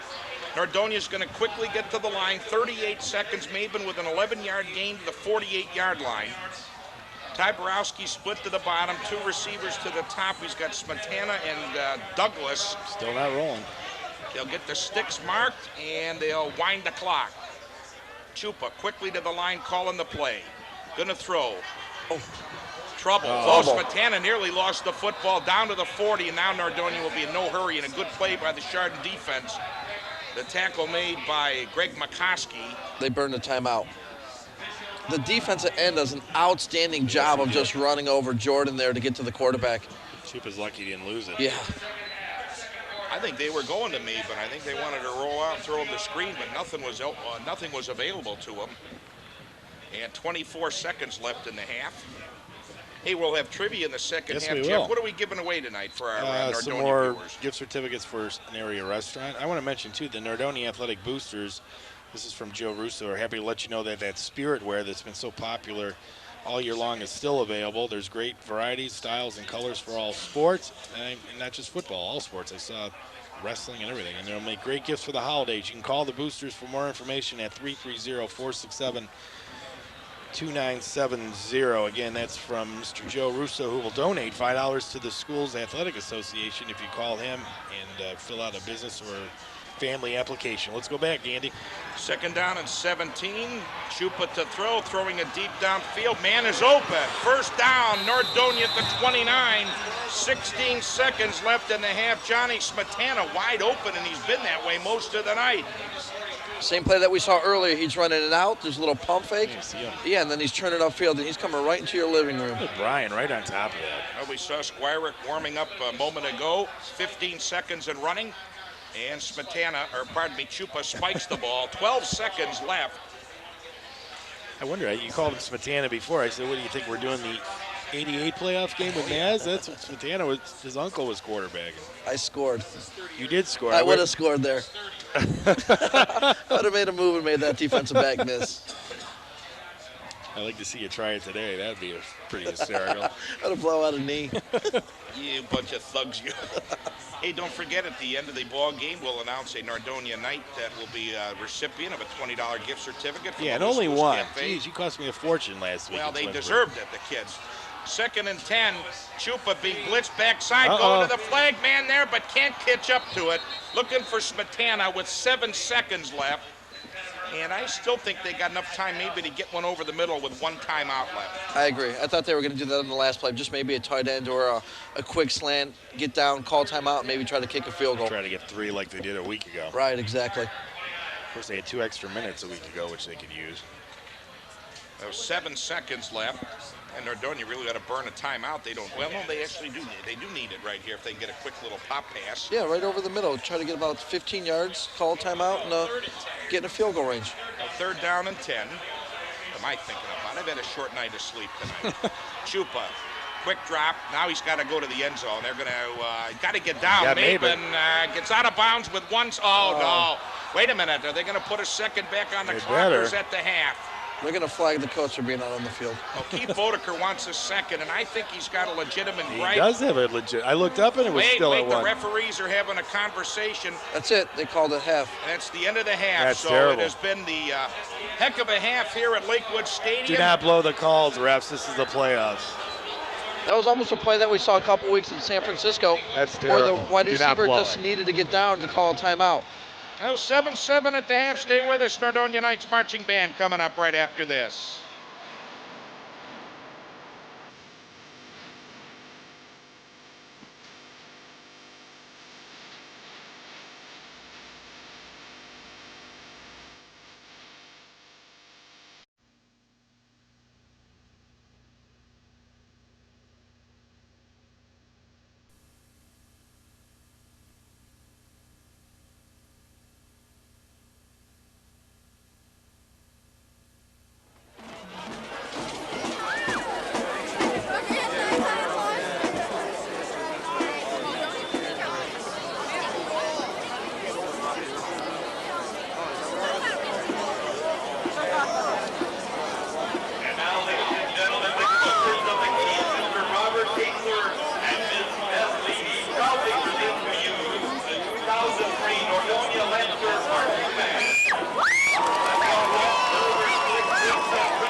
righty, welcome back to Lakewood Stadium in this Division II Region 5 semifinal. We're tied at 7-7. Good ball game between Chardon and the Nordonia Knights as the ball takes a roll here on the carpeting at Lakewood Stadium. And we've got Mike Masnick to take a look at the halftime stats, courtesy of Russ Campbell. Some of the things that really stick out here when you're looking at the halftime stats, if you look at the total yards for Chardon, 32 total yards, and Nordonia is 208, but Jeff, I guess they go back and saying it doesn't matter how many yards you gain and what the total plays are, but what the score is at a half. And once again, it's 7-7. But well, you can't have a lot of yardage when you don't have the ball that long. They had 13 offensive plays in the first. You can't establish anything when you have 13 offensive plays in the first half. I think Nordonia had 13 offensive plays in their first series. Time of possession again, 17:45 to 6:15, and what? This is a crazy girl. We have equal rights as far as I think that's across the way. Yeah, it is. Well, the girls out there showing some skin here in Lakewood, Ohio. Thank you. That just helped the ratings. Well, now wait a minute. You know, I'm for women's lib. I've always been that way here at 9. In fact, don't you forget, Jeff, we were the first cable television station to run girls athletics back in the early 80s, and we're very proud of that fact. But you know what, guys? Hey, I'll tell you what, over the week I watched old Mike Smith and Chardon product Mitch Hewitt going at it in the MAC game, Miami, Ohio, and Bowling Green. That was a pretty good ball game. Real good. Both unbeatens in the Mid-America Conference, and Mike Smith had another touchdown again for Miami of Ohio as they defeated Bowling Green 33-10. And this ball game, guys, I'll tell you what, Chardon, get back into this. Chardon likes this type of ball game. Do. I did their game a couple years ago against Willoughby South when they won 14-13. Willoughby South was highly touted. They were #1 in the region.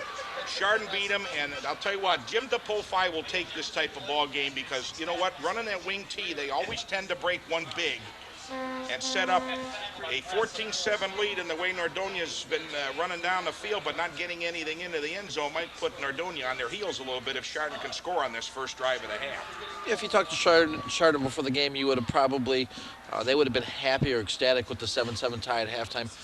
When you run that type of offense, you just want to get into the fourth quarter and give yourself an opportunity to win the game. Well, I'll tell you what, though, and I know the Chardon kids, and I tell you what, though, these guys expect to win this ball game. There's Jim DePolfi.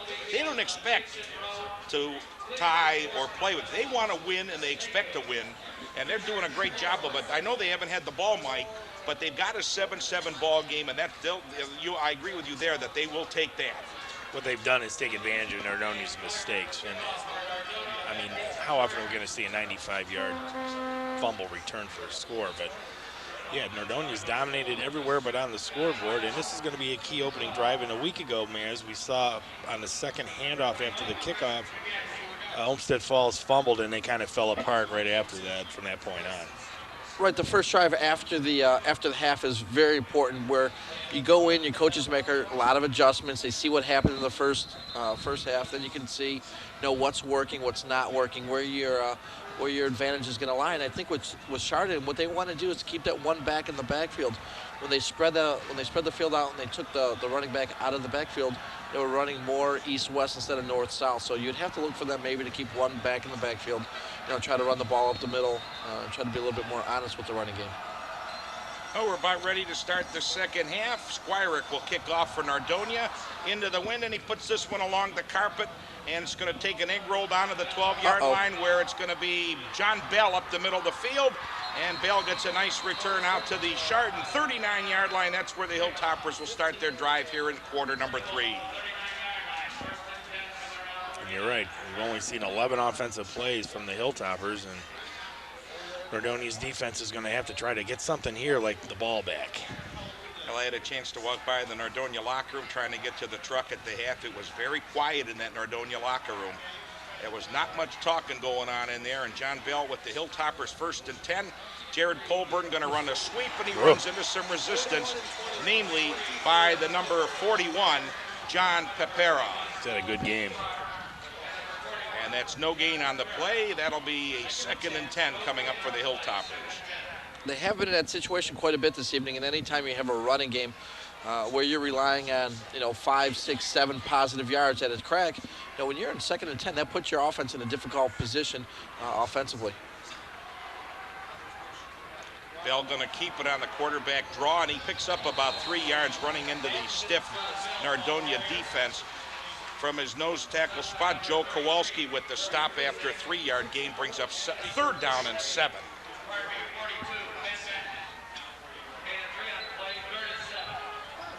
Kind of a quiet crowd at halftime, too, I noticed. Yeah, there were a lot of people giving the referees the business about the clock at the end of the half. And you know what? That's over and done with. It's irrelevant. So you need to forget about it and move on with the 3rd period. The referees made the call, and there's nothing really to argue about. Here's the sweep. This is Matt Smith. Turns the corner. Matt Smith against the green. Here he goes. One man to get by. That's Tresnick. And he's got a block, and Smith is off to the races. He'll take it down to the 5, and he rumbles in for a Chardon touchdown. 57-yard run for Matt Smith. Andy, you said it earlier, when you're in a game like this with the wing T offense, you normally see them break one big offensive play, and they did it here. And we talked about it earlier. When you go into halftime, you're going to have to make adjustments, and it looked like Chardon may have made the right adjustment to get into the end zone. And that was just a simple handoff on a sweep to Bell, and Matt Smith made the adjustment, cut back against the grain against the Nordonia pursuit, and rumbles 57 yards. Chardon has their 2nd lead, their 1st offensive score of the ball game, and the extra point is up and good. And with 10:33 to go in the 3rd period, Chardon takes the opening kickoff, 61 yards for a score, capped off by a 57-yard Matt Smith run, and they lead 14-7. 3 plays and 61 yards. You said a minute 27, and that's what Chardon wanted. Do something with that opening kickoff. Coach DePofi, again, it's not flashy, but they get the job done. Here you see it coming right at you, and he makes a nice cut. Fooled everybody. Fooled everybody, but you see he's rumbling right down the field. This is a great block by your wide receiver. He has to make the one key block, and he gets in front, and it gets him into the end zone. Now, Kyle Abrams set him up, and Trusnick, running out of gas downfield, went right out in front of him, and a 57-yard run by Matt Smith, and Chardon has the lead 14-7, and Nordonia is kind of a little bit shocked here in this ball game, and the fans kind of quiet, but we expected it would be a tough game. Anytime you get the 2-3 matchup in the regional semis, you're going to have a good football game, and right now Chardon's got to have the advantage because, quite frankly, Mike, they didn't do anything in the first half with the football, and now they've got a 14-7 lead. Tides turn very quickly in games like this, and we'll hopefully Nordonia, their offensive coaches actually sat down and on halftime and made their adjustments to what they're going to do to get the ball in the end zone. The total yards isn't going to win a game. You're not going to look to see what the total yards are both teams and say, okay, Nordonia wins. It's who gets the ball in the end zone, and hopefully Nordonia is going to make the adjustments that they need, to score some touchdowns in the second half, not just eat up the yardage. Well, Adam Parker will kick it off with a slight wind behind him. Here's a short little kick, and it takes a screwball bounce, and it's going to be down at the 29-yard line with the knee on the ground was Lou Gorzag, and it's going to be 1st down. Nordonia, 10:33 to go in the 3rd, and the Hilltoppers leading the Knights 14-7. Well, it's going to be nice to see at least they have Jordan Maben starting out the second half in the backfield with Stockel, so maybe we'll finally see Maben around end like we've been waiting for the whole first half. Get him on the turf and get him outside. Well, that's what you want. A lot like Macon and Stockel a year ago. Put them both back there and really confuse the defense. They go to Stockel right off the bat, up the middle of the field for 3 yards. And he's submarined on the play by Jeff Jernasik. Brings up 2nd down 7. Still early in the 3rd period, 14-7. Knights don't need to panic. Chardon doesn't need to panic defensively because they have held the Nordonia running game. They only had 58 yards rushing in the first half. The total yards were 208. 150 of that came through the air, which who would have ever thought Nordonia had 150 yards passing to 158 yards rushing. Jordan Maben, 2nd man through, and there's nothing there. The linebackers pinched him to the inside. Maben tripped up after a gain of about a yard. Going to bring up 2nd down and 6. And the stop made by Matt Smith. Get him to the outside. I don't know how they're going to do it, if they need to throw a little swing pass or they need to pitch the ball to him to get him to the outside, but they have to do something. And it looks like Nordonia's confused offensively, and they don't have enough right personnel in the game either. Chardon fans on their feet screaming across the way for the defense to get the Hilltoppers the ball back on 3rd and 6. Chupa to throw out on the flat for Maben. It's incomplete, and Nordonia's going to go 3 and out. it's going to be Chardon getting the ball back. 9:21 left in the third quarter. And for our Nordonia fans, get your fingers ready to dial. We'll do trivia after the punt. This is a situation that they may have saved that play on the punt, where it was 4th and 5 and they could have picked it up. There comes the kick. This is a better kick into the wind. Bell calls for the fair catch at the 36-yard line, and Chardon will take over there leading by 7. Be caller number 7 right now. Pardon me, caller number 4 on the screen. At the numbers on your screen, Good Friday Night Only, named the first Cleveland Brown inducted into the Pro Football Hall of Fame. Caller number 4 at the numbers on your screen, Good Friday Night Only for Cable9 viewers, named the first Cleveland Brown inducted into the Pro Football Hall of Fame. You'll win that dinner prize package courtesy of Cable9. Nordonia's defense did a great job in the first half, coming up with some big plays. And now that they're down 14-7, you have to look to the linebackers to make a play. And hopefully a 3 now. You're losing the field position battle here too. And they're going to run Smith again on the sweep. Smith wears down your defensive running people, and it's going to be a 4-yard gain for him out to the 41-yard line. Brings up 2nd and 6. Actually, they'll spot him now at the 42. A nice 5-yard run by Smith. They are getting, a few more positive yardage than they did in the first half. Especially on first down. It's a lot easier to work with this type of offense when you're 2nd down and 5, 2nd and 4. They're putting themselves in a better position. And they also have changed up their offensive set now with the double wing and the man in the backfield. Holborn, there's a fumble. And Bell able to get it back after losing 2 to the 40. That might have been the break Nordonia needed, but didn't get it. It'll be 3rd and 7. I don't know if you've noticed that, Mike. Now they're running one man in the backfield adjacent to the quarterback with 2 wingmen. That kind of opens things up more in the backfield. Like I said, they had more success. They didn't have very much success in the first half, but it looked like their success was going to come when they kept the guy in the backfield to keep them honest up the middle. And they changed it around a little bit where they actually had the quarterback or using him as a running back just to keep him honest. Pavlik is split 15 yards to the bottom of the screen. Bell's going to keep it, and he's running to the near side of the field, and Bell is going to be close to a Chardon first down. It all depends on the spot. He's out near the 47-yard line. A good pickup by John Bell on 3rd and 7. And they'll move the sticks. First down, Chardon. It's a good adjustment by Chardon because they're actually keeping the quarterback in the shotgun where he is, being utilized as a running back instead of just being under center where he's going to hand it off, and it gives him a better opportunity to see the whole field, see the holes, and see where he's able to go. There's your answer. Congratulations, Otto Graham inducted the first Cleveland Brown in the class of 1965.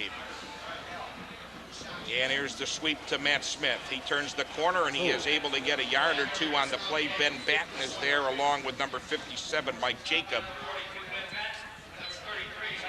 One thing, though, Chardon is making positive plays on the sweep. They're starting to wear down that Nordonia defense, although the defense hasn't been out there on the field that long.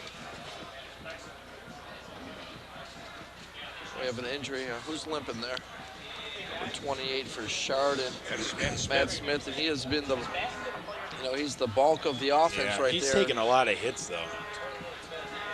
Yeah, one kid that's been quiet, Ben Robinson, number 24, the senior. I think they're almost set. Looks like Chardon might have been setting up to play where they're running the motion, and the quarterback's going to keep it a little bit more on these next couple plays. Yeah, they'll wind the clock. 7:13 to go in the third quarter. It's Cable9 Friday Night Football. Andy Sevchik with Mike Masnick, Jeff Cole. From Lakewood Stadium in this Division II Region 5 semifinal. Chardon leading Nordonia 14-7. And John Bell faced with a 2nd and 8, sending Doyle in motion. And the quarterback draw to Bell, and he's almost able to break through, and he carries to the Nordonia 46. It's a gain of 6 on the play. It'll bring up a 3rd down and 3 for the Hilltoppers. Right, this is a workable situation for Chardon. Anytime, you're in 2nd and 5, 3rd and 3, 3rd and 2, 3rd and 1, gives you a lot of different options to work with offensively. And Matt Smith has returned to the lineup for Chardon. That's a good sign for Hilltopper fans. Kyle Abrams split to the top by about 15 yards on 3rd down and 3, and watch the quarterback keeper here by Bell. And there's going to be a motion penalty against Chardon. On the offense, 5-yard penalty, remains 3rd down. Well, just as easy, 3rd and 3 is a nice situation for this offense. 3rd and 8 or 3rd and 9 isn't a very good situation for this offense. No, but a minute ago, Bell was able to convert a 3rd and 7, but you're right, though, Maz. They haven't really converted many 3rd and longs by either team in this ball game tonight. Right. And this is really a snot knocker here tonight in Lakewood. 14-7. And on 3rd and 8, the Nordonia fans trying to load on the defense.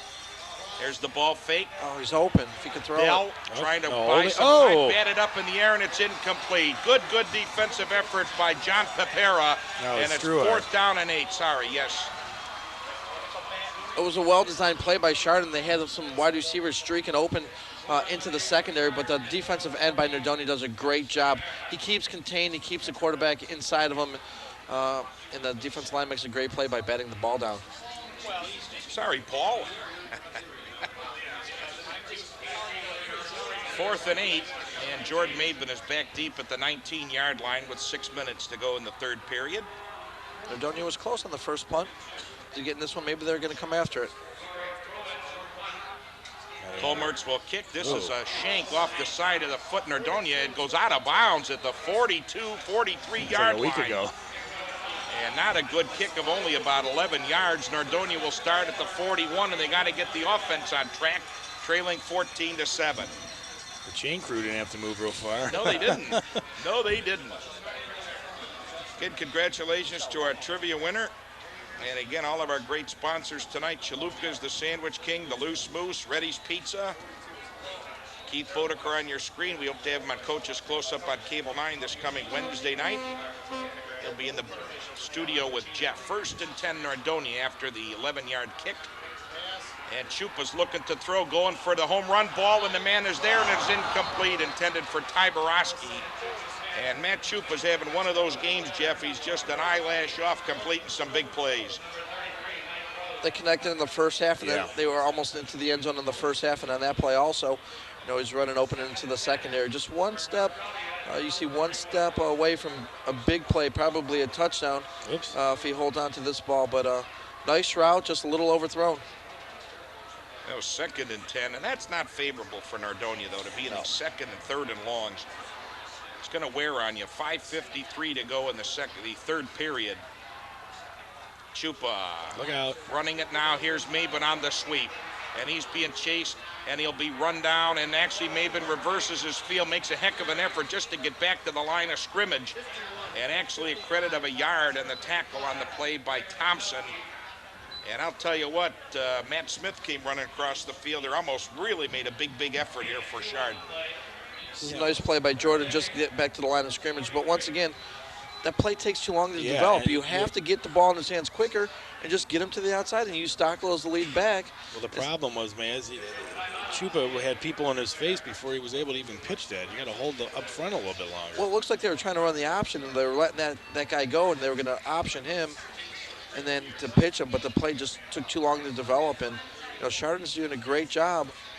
Jeff, there you are, Coach's Close-Up. Yeah, we'll have him this coming Wednesday at 8, Thursday at 2, and Friday at 10. And I hope your first question is, why aren't you getting Jordan to the outside? Well, you know what? Keith will then put the microphone down on the table and walk off the set. No, I don't know. But that's Coach's Close-Up with Jeff, a stalwart here on Cable 9 for many years, even before electricity. That show was on the air here. And yeah, it seems like Nordonia's also, they're not, you know, they haven't found a situation that's working for them, you know, consistently. They have Stockwell and Maben in the backfield, or just Stockwell and Batten, and then 2 plays earlier they had Tresnick, Batten, and Stockwell in the backfield. So, you know, it looks like they haven't found that play that's working for them that they can just keep going to. They need to, Stockwell needs to take this game in his hands again like he did against Green a year ago. But Chardon's not going to, I don't think Chardon is going to let them do that. They're going to have to create the offensive, you know, their opportunities instead of just, you know, matching up with them and say, hey, we're going to beat you. Chupa with time, man on the out route, and it is overthrown. It's intended for Ty Borowski, was slow in making the break, and it's another 3 and out for Nordonia after a short punt. They're unable to capitalize. And I'll tell you what, a team that's averaging some 30 points a ball game during the regular season and 1 week of the playoffs is having trouble getting the offense on track. And is that problems with Nordonia not connecting, or is it that Chardon's playing that well on defense? Well, in that situation, Coach Bodeker's mad because the quarterback is thrown to the wrong guy. The post is wide open. You can see him talking to the quarterback on the sideline. You know, he is wide open. He threw to the wrong guy. The post was open for a touchdown. This is going to take a good roll, and this is going to put Chardon down around the 10-yard line. That's where Nordonia is going to leave it, but a flag is down in the area of the punter, and it is running into the kicker. That's 5 yards. We'll decline that, man. No. And Keith Bodeker's out to the hash marks near the 40-yard line. You're at midfield. It puts you in a 4th and 2.5. It's a situation where you're midfield. Yeah, 5 minutes to go in the third quarter.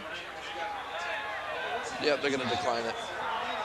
It was not enough for the first down, but Chardon will take over 1st and 10 from the 10-yard line in this 14-7 ball game.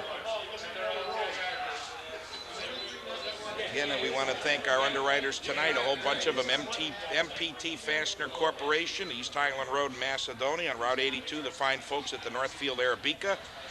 Our fine friends at the VFW Post 6768, Ohio Communications, and also Joe Russo at Best Rate Insurance.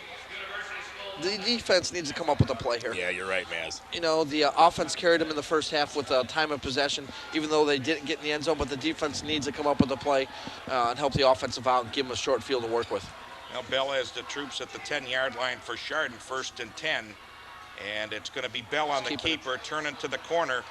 And he's got a nice gain to the 15-yard line. On the tackle for Nordonia was Anthony Odo. And I'll tell you, fellas, Chardon can make a big drive and score. Nordonia's really going to be behind the 8 ball. I think they need to hold Chardon to 14 if Nordonia's going to want to win this ball game. What a difference one play makes. Yeah. One play on the touchdown, the long touchdown run, changes the whole atmosphere in the stadium, on the field, on the sidelines.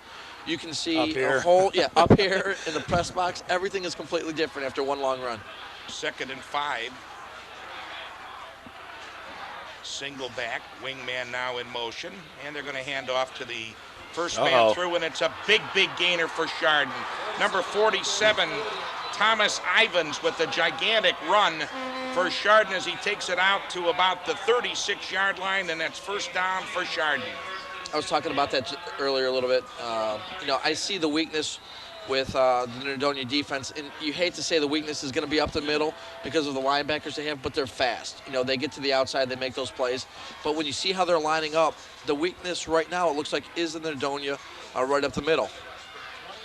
Yeah, Bell is going to, Matt Smith, carries again this time for a little gain on the play. Ben Batten's in there amongst the pile along with Perez and Mike Jacob. Hans and Franz. Hey, some great crowd here tonight as some of the Chardon faithful.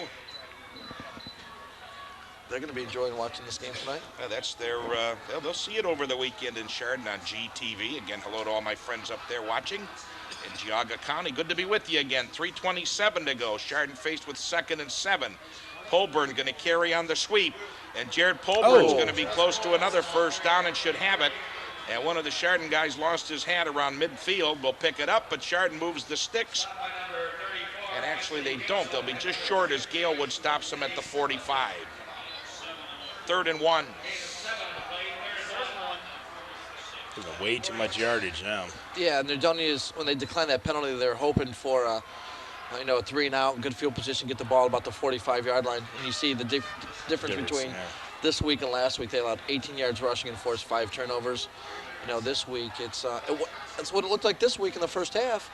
You know, they made some adjustments in the second half, and a lot more confidence. Their offensive line's playing with a lot of confidence. Now, earlier when I saw this play, it looked like they could just quarterback sneak it when they ran up a play and Bat made a play in the backfield. You know, the linebackers are so far off, I think you could just quarterback sneak this. 3rd and 1. Hilltoppers at their own 45-yard line. Kept it. Yeah, he did. Bell keeps it. He's got a lot of running room. He's down to the Nordonia 41, and the wing T is starting to set things up now with the deception and Chardon's being able to run the football all over the field here in the second half.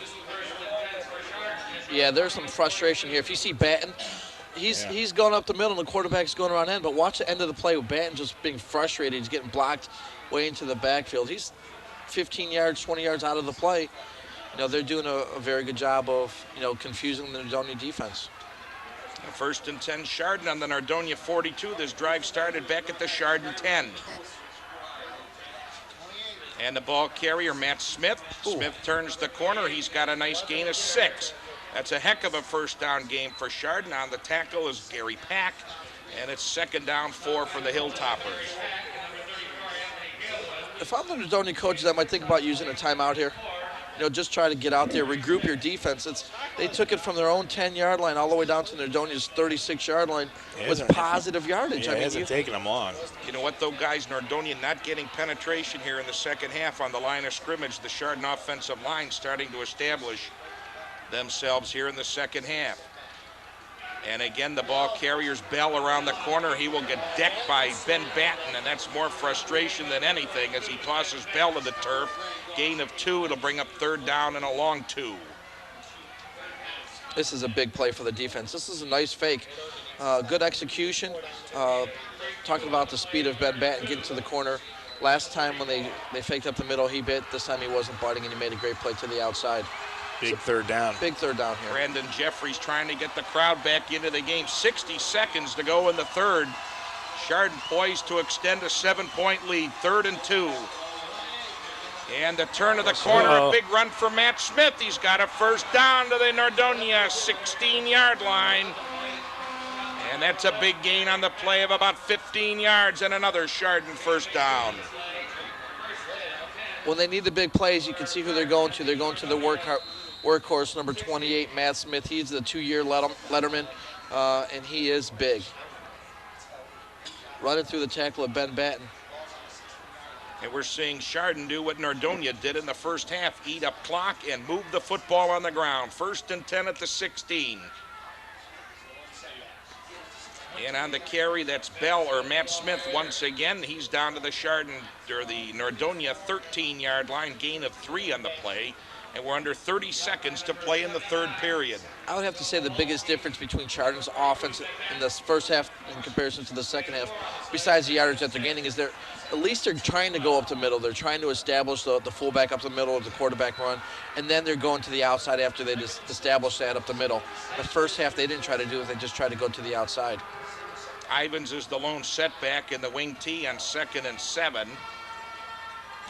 Bell with the long count. It's Ivins on the quick hitter. He's to the 5-yard line and has a Chardon first down as the 3rd quarter has come to an end. I think, Andy, you hit it right on the head. They're just winning the battle right at the line of scrimmage. Yep. 3 quarters in the books, and a shocker for Nordonia fans. Chardon 5 yards away from extending a 14-7 lead after 3.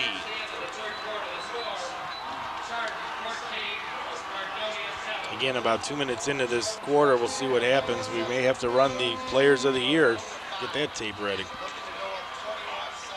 Well, it has been domination by Chardon here in the second half. This drive started from the 10.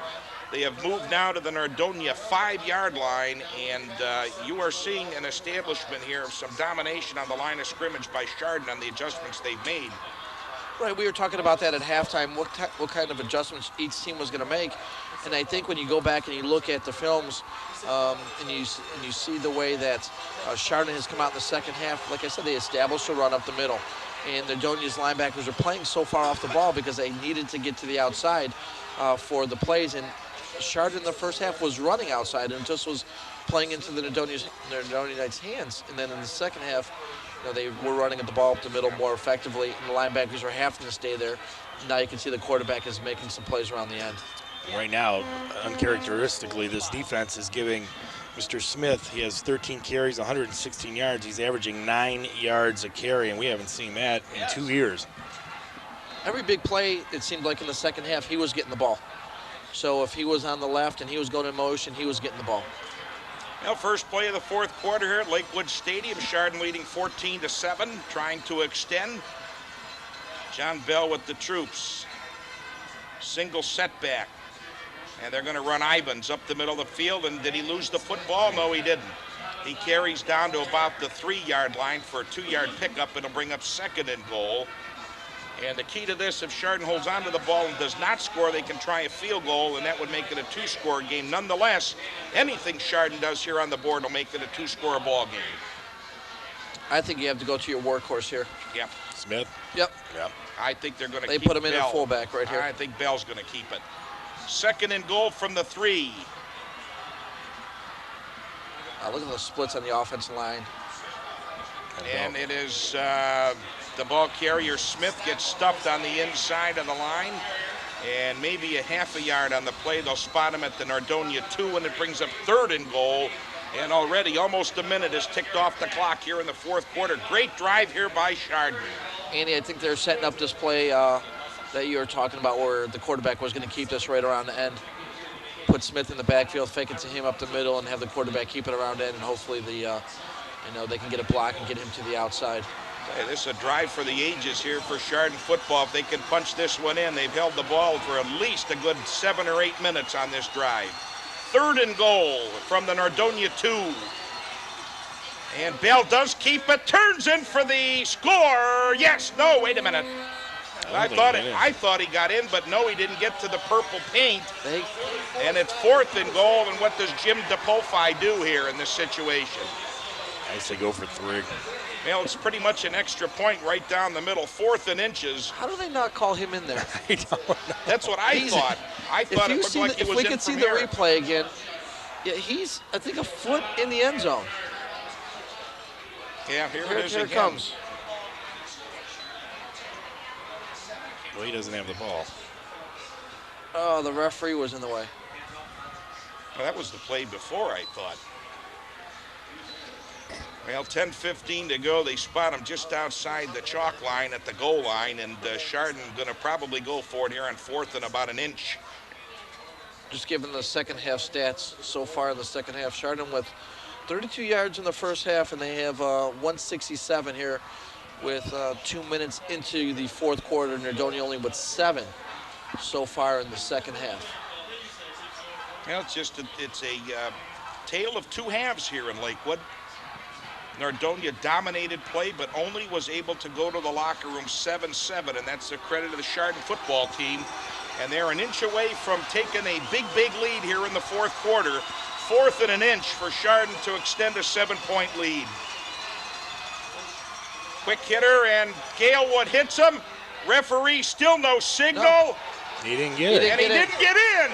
Nordonia stuffed him. Anthony Galewood saved the score. That's why you go for 3. My God, what a call from Chardon, rolling the dice, and they come up snake eyes. I think Matt Smith turns here. I'm surprised. Galewood pulled him back. The ball He never didn't get gets in. His head might have, but the ball didn't. In fact, the ball went bouncing out then. Anthony Galewood's effort to hold the ball out of the end zone. You're right, Smith's head and shoulders were in the end zone, but the ball didn't get in. And Nordonia's got 1st and 99 to try to tie the score. Quick hitter, I think Stockel out to the 2. Did he cough up the ball? They call the fumble. Chardon players jumping up and down, still no signal from the referee. Well, the ball almost rolled out the back of the end zone. And what are they? I mean, Chardon has it. They're holding it in the end zone. I don't know what they're going to call, though. Well, we're going to wait. We've had a lot of indecision from these officials tonight. Chardon ball at the 1. Nordonia's turned it right back over to the Hilltoppers, and they got 4 fresh downs from inside the 1. Talk about 2 costly fumbles. One going in for inside a score. The 5. Yeah, inside the 5 on both sides. You're going in for a score in the first half to go up 7-0, and now they fumble on their 1-foot line. And one thing I like about Chardon's tackling, they're putting their helmets right into the breadbasket where Nordonia's carrying the football. I talked about that earlier. There were no easy yards. Even though Nordonia was gaining yards, they weren't getting easy yards. And this time it's a touchdown for the Hilltoppers as Matt Smith takes it in from the 1. And Chardon extends a 7-point lead with 10 minutes to play in the ball game.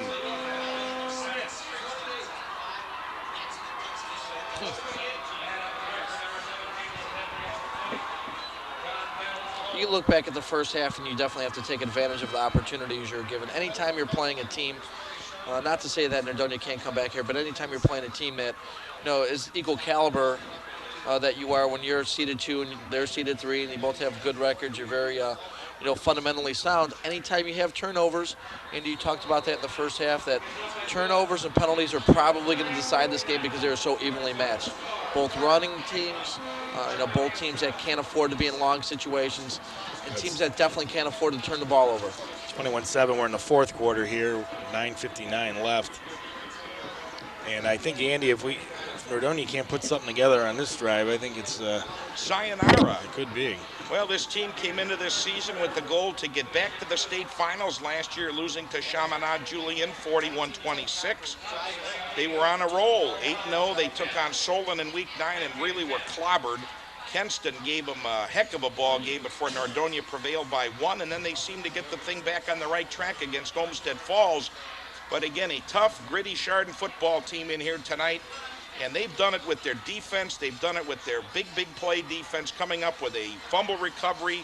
Polburn 95 yards. Smith, this 1-yard run set up by a Stockel fumble. And quite frankly, they've been outplayed in the second half. Yes, they have. They have been outplayed, Yes, and I'm telling you, as I know the Chardon kids, they love these gritty defensive struggles because they figure they're going to wear you down mentally. And I think that's the key to a 7-7 score. Nordonia ran up and down the field and were in a tie with these kids. Mentally, they were not prepared to come out in the second half. And Chardon were probably chopping at the bit in their locker room saying, hey, we got them right where we want them. And unless Nordonia can come up with a miracle 10 minutes here in this ball game, their storybook season's going to come to an end. But we talked about it earlier at halftime, where who was going to make the adjustments, who was going to get their kids fired up, who was going to make the necessary changes to prevail in the second half. And I mean, looking at it with 9 minutes and 59 seconds to go in the game, it looks like Chardon has been able to make those changes. There's the pooch kick, taking a weak while rolling. It's fumbled again at the 15, and that's where they're going to start. 1st and 10 from the 15 for Nordonia. This turf has hurt Nordonia. Ty Borowski. Well, again, Chardon plays on the carpet, and they're used to the screwball rolls. Nordonia playing on a grass field where you don't get this type of action, and they came ill-prepared for it. And they've got their work cut out for them. It's not out of the realm of possibility. But they need to score. The defense needs to get their bearings, get a 3-and-out, get the ball back, and try to play, hopefully, for an overtime. And this is a situation where I think you should see Jordan carry the ball a little bit more because he is able to make the big plays. And he can make them quicker, too, because now the clock's going to be a factor. 1st and 10, Maben is on the rollout. They're going to throw out to him in the flat. Jordan Maben, the 13-yard line, trying to get some help. Breaks it to the outside. Maben to the 20. He stutters to the 30, 36-yard line. Jordan Maben. I don't know why we wait till 9 minutes to go in the game to do this.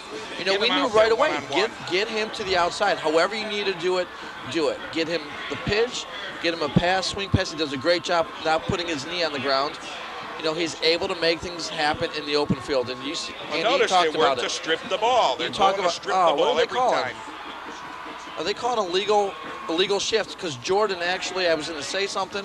When he went in motion, he actually turned upfield before the ball was snapped. It was a motion penalty on him because he was turning to go upfield, before the ball was snapped. And again, I didn't see the marker on the field, but that makes it 1st and 15 from the 10. But you have to keep going to, get the ball to Jordan on the outside. In the backfield, swing passes, however you need to do it. 1st and 15 from the 10. And Chupa pitches to Maben back at the 3, and that's as far as he goes. And Chardon coming up now. They're just pressing, getting through the offensive front. That's a loss of 7 more, and it's going to bring up 2nd down and 22. That play takes too long, Jeff. I mean, you're looking at it, and we don't have Jamel Holloway running the option. You just need to get the ball to your tailback. And it still goes back. It goes back to Andy. They're getting through there before this play even has time to develop anyhow. Well, in that situation, they're letting the end go because you're optioning the end. So he has. I thought from the backside. Right, with the backside, yes. 2nd and a bunch now for Nordonia, and there's nothing there up the middle again as Tom Stockel stuffed for a 1-yard gain. On the tackle for the Hilltoppers is Alex Kevern. 3rd down and 21 now for Nordonia with 8.5 minutes to go in the ball game. Boy, they need a big play here. They haven't had pass any big interference. plays, Yeah, frankly. they need a pass interference. Oh, the catch down on the 1 yard line. That play earlier where they scored. Ty Borowski, that was the big play, and it was a super effort to set them up for their only score. I agree. I mean, they had through the year. There's been more plays made in the pass department than there have been in the run department. And that's just we never expected that. Never. Well, 3rd down and 21. Chupa being blitzed. Chupa's going to be sacked for the safety. That's a safety. And they're going to call that intentional grounding, and Chardon's going to get a safety on it, and we'll get the ball back and extend the lead now to 23-7.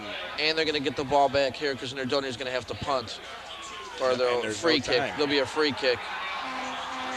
Anytime you force an offense to do something that they normally don't like to do, and in this case you see Nordonia dropping back to pass, they don't want to throw the ball. Anytime that... This almost gets picked off for 6. Right. Anytime Nordonia gets in a game where they have to throw the ball, they're definitely at a disadvantage than they are if they're, playing ahead. In this situation, they normally like to run the ball. And like we said, try to get them out of their element. You put 8 guys in the box, and Chardon's done a great job of that, limiting them to the number of yards that they're going to have on the ground. Let me tell the crew, after this kick, we will go with Aurora's Player of the Year. We waving the white flag, Jeff? I haven't seen anything in the last 10 minutes to show me otherwise. Well, the coaches to my right look like they're at the Ferfolia Funeral Home. It's not a happy sight here to my right. Fans across the way absolutely ecstatic. Their kids have played a great second half of football, outscoring Nordonia thus far by 16-0. And the free kick coming up here now from Tim Cohn from the 20-yard line.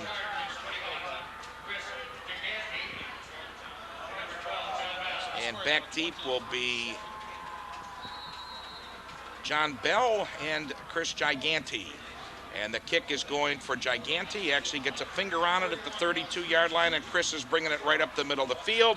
Good field position out to the 43. Chardon will take over. Go. First Our Player of the Year for the Aurora Agreement, Mr. Adam Hoover, who basically played 4 great years for the Agreement. You have to agree, Andy, a good choice there? I agree wholeheartedly. This kid was everything offensively and defensively for the Greenmen this year.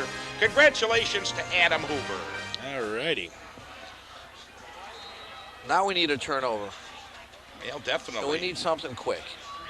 And the Chardon offensive line doing a great job blowing Nordonia off the ball here in the second half. 23-7 Chardon, and they're going to run Matt Smith.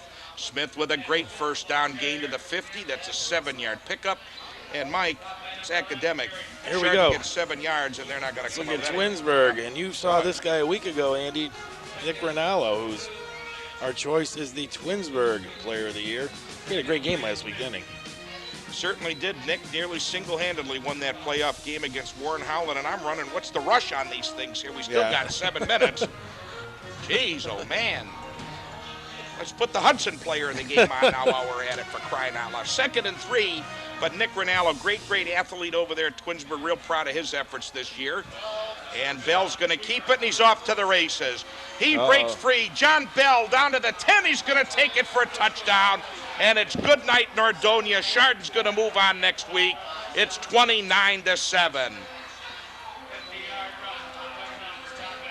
We haven't seen this all year with Nordonia, their defense. A lot of missed tackles in the second half. We haven't seen this in 2 years because even the Dayton game, there weren't these kind of sloppy mistakes being made. I mean, your quarterback's not supposed to go down the sideline and break 3 or 4 tackles, run for a touchdown. I mean, if nothing else, just push them out of bounds. Nordonia has their head down. They're not as positive they were in the first half, and why should they be? It's 30-7, and offensively, we haven't seen anything since that long drive. Drive, which was right at the beginning. Right at the beginning, and then they had a long, couple completions when Chardon was back off them. So, second half, offensively, they haven't done anything. I hate to say it, but the line finally got credit this week in the paper, but that's where they're getting beat tonight. Yeah, there's one missed tackle. This is good effort from Bell, though, right here to break another one. Odo can't bring him down, and John Bell's off to the races. A 50-yard run for Chardon. They extend the lead, now leading 30-7. And Chardon will play the winner next week of Warren Howland and Copley. That ought to be a pretty good ball game. And Copley was leading. And I thought at the beginning of the year when I saw Copley scrimmage Nordonia that they should have a pretty good season. Yeah. And after this kick, we will do Nordonia's Player of the Year. All right, we'll get that done. They can do it now, Andy? I think I don't have a problem with it. I just was Last prepared. year it was too early, but now we're okay, well, right? you know what? Hey, let's get the whole show over with. Why not? I just think they could have got the ball to Jordan Maben a little bit more in the first half. I'll be honest with into you. the outside. You don't think it was going to make a difference? I don't think it would have made diddly squat tonight. Not at all. Chardon came in here prepared. You know, they were stripping the football, and you know what? This is our this is our third game at this place. We are 0-3 in this building, and we can't win squat in Lakewood. And I never want to come back here again. I agree. Here's the kickoff, going to be taken there by Orzeg, and he gets a good return out to the 31. 7-17. We go back to 92. Twinsburg lost. We're going to do our Player of the Year. There he is, Tommy Stockel. Heck of a year. Here we go. Stockel, who hasn't had a real good game tonight, but let's face it, guys. He's the one that's put this team back on the map along with the linebackers, but I just think he's come up with the big plays when they needed it and just runs people over, and darn good on the defensive side of the ball too. Your Player of the Year for Nordonia, Tom Stockel.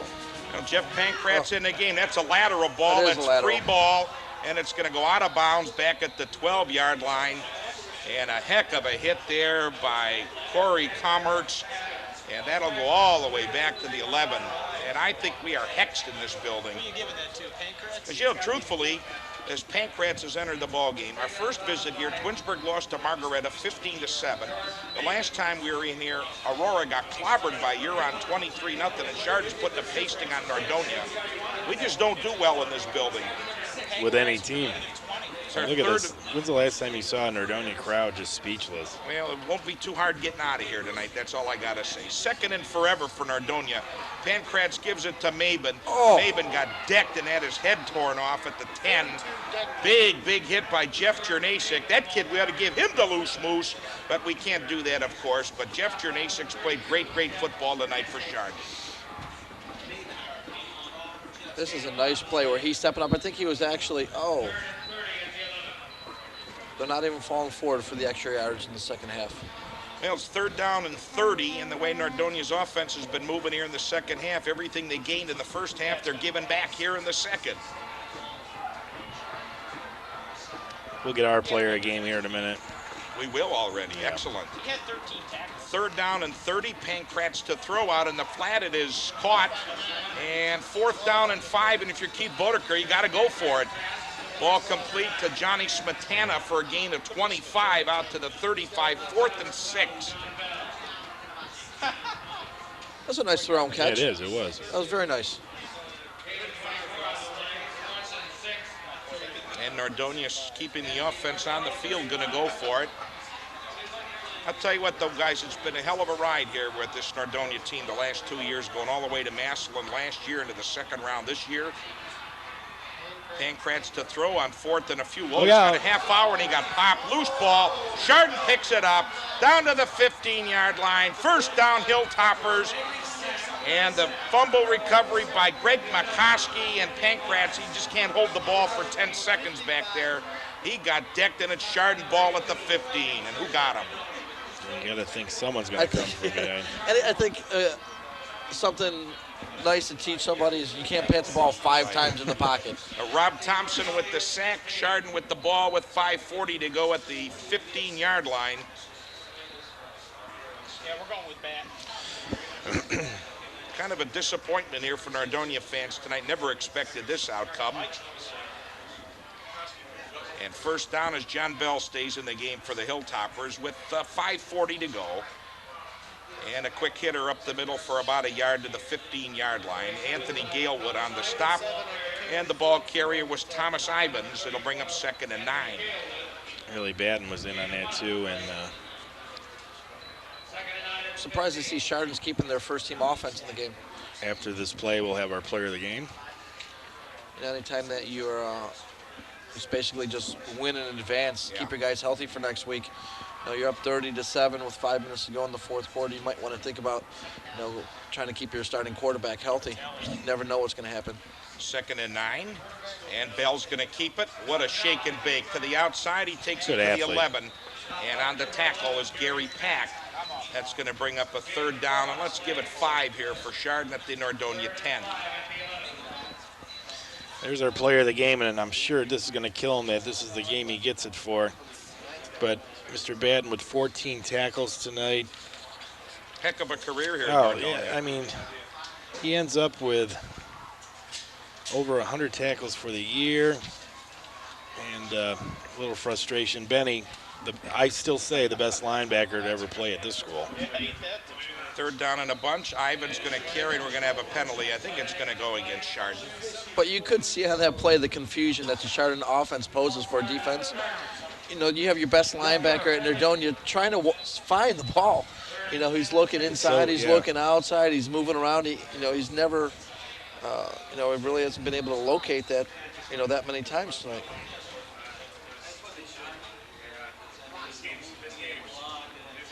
No, 3rd down and 10, 4:12 to go in the ball game. The clock continues to run. Chardon 30, Nordonia 7. Friday Night Football on Cable 9, and the ball carrier Matt Smith. Matt Smith going to turn the corner, carries down for 4 yards down to the 12, and it'll be 4th down here for Chardon, and probably either go for it or try a field goal. Well, with looking ahead, Andy, you're going to lose your entire line this year. You're going to lose your 2 best linebackers. Well, now you got a question, does a kid like Jordan Maben decide to move on to somewhere else to play football then? I would hope not. There's been talk about it. I wouldn't either. I'd like to see the kid stay, but you never know. It's all about recruitment. It's all about popularity, and if you can play for a St. Ed's or a Walsh Jesuit, you get a little more notoriety. Walsh didn't do anything. No, they didn't, but they might use Here him. we And go. there's a run up the middle by Polburn to add insult to injury as they add to the score. Polburn takes it in for the Chardon touchdown. Man, this reminds me of a week ago, but flipped around. Completely flipped around. Complete domination by first half by Nordonia. Complete domination the second half by Chardon. And Mike, Two different dominated, games. and it was 7-7. Like Exactly. I said, it played right into Chardon's hands. Yep. 36-7, looking to extend the lead with the extra point by Adam Parker. And the extra point is up, and the kick is long enough, and the kick is good. So 3 minutes and 20 seconds to play in this ball game tonight in Lakewood, and the hex continues for us on Cable 9 as Chardon rolling in this one by a score of 37-7 as they've outscored Nordonia 30-0 here in the second half. I mean, where was Chardon in the first half? What Well, was the They didn't have difference? the football. They didn't have the ball. That was actually a double reverse. And that is play right there. That is the chicanery that is known as the wing tee. And I think, you get your defenders so darn befuddled out there that they're so slow to react after a long period of time, and that's what it's looked like here in the second half. Heck, the Nordonia coaches have left. Yeah, it's trying to look at some positive things here. I want to congratulate Keith Bodeker on another fine season. He raises the record, the 2-year total, to 23-4 after tonight.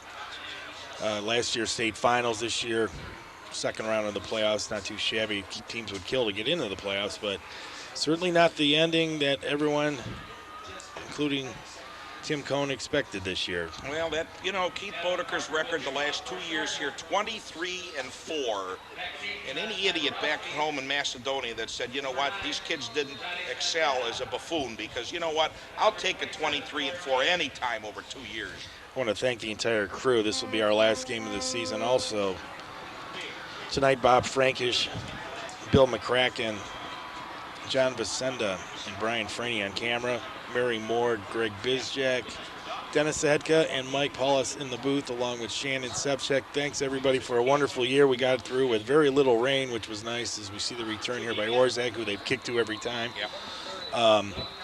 It was a lot of fun again this year, and it was a lot nicer having good weather. Maz, welcome back. It was nice to have you back this year, and I certainly wish we were going to continue on, but it doesn't look like it's going to happen. I'll tell you what, too, on a note, on a guy, an old friend of ours, we dedicated this season to our old friend Jim Bonnet, who was a great human being. He was with Cable9 for a number of years, and he fulfilled a lifelong dream of him to go down and work in underwater photography down in Mexico with his wife.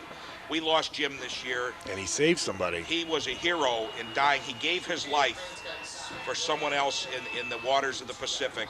And I'll tell you what, that tells you the integrity of the people that work for us. And we really miss Jim. And we have dedicated this season to Jim Bonnet. Jim, we love you, my friend, and we miss you.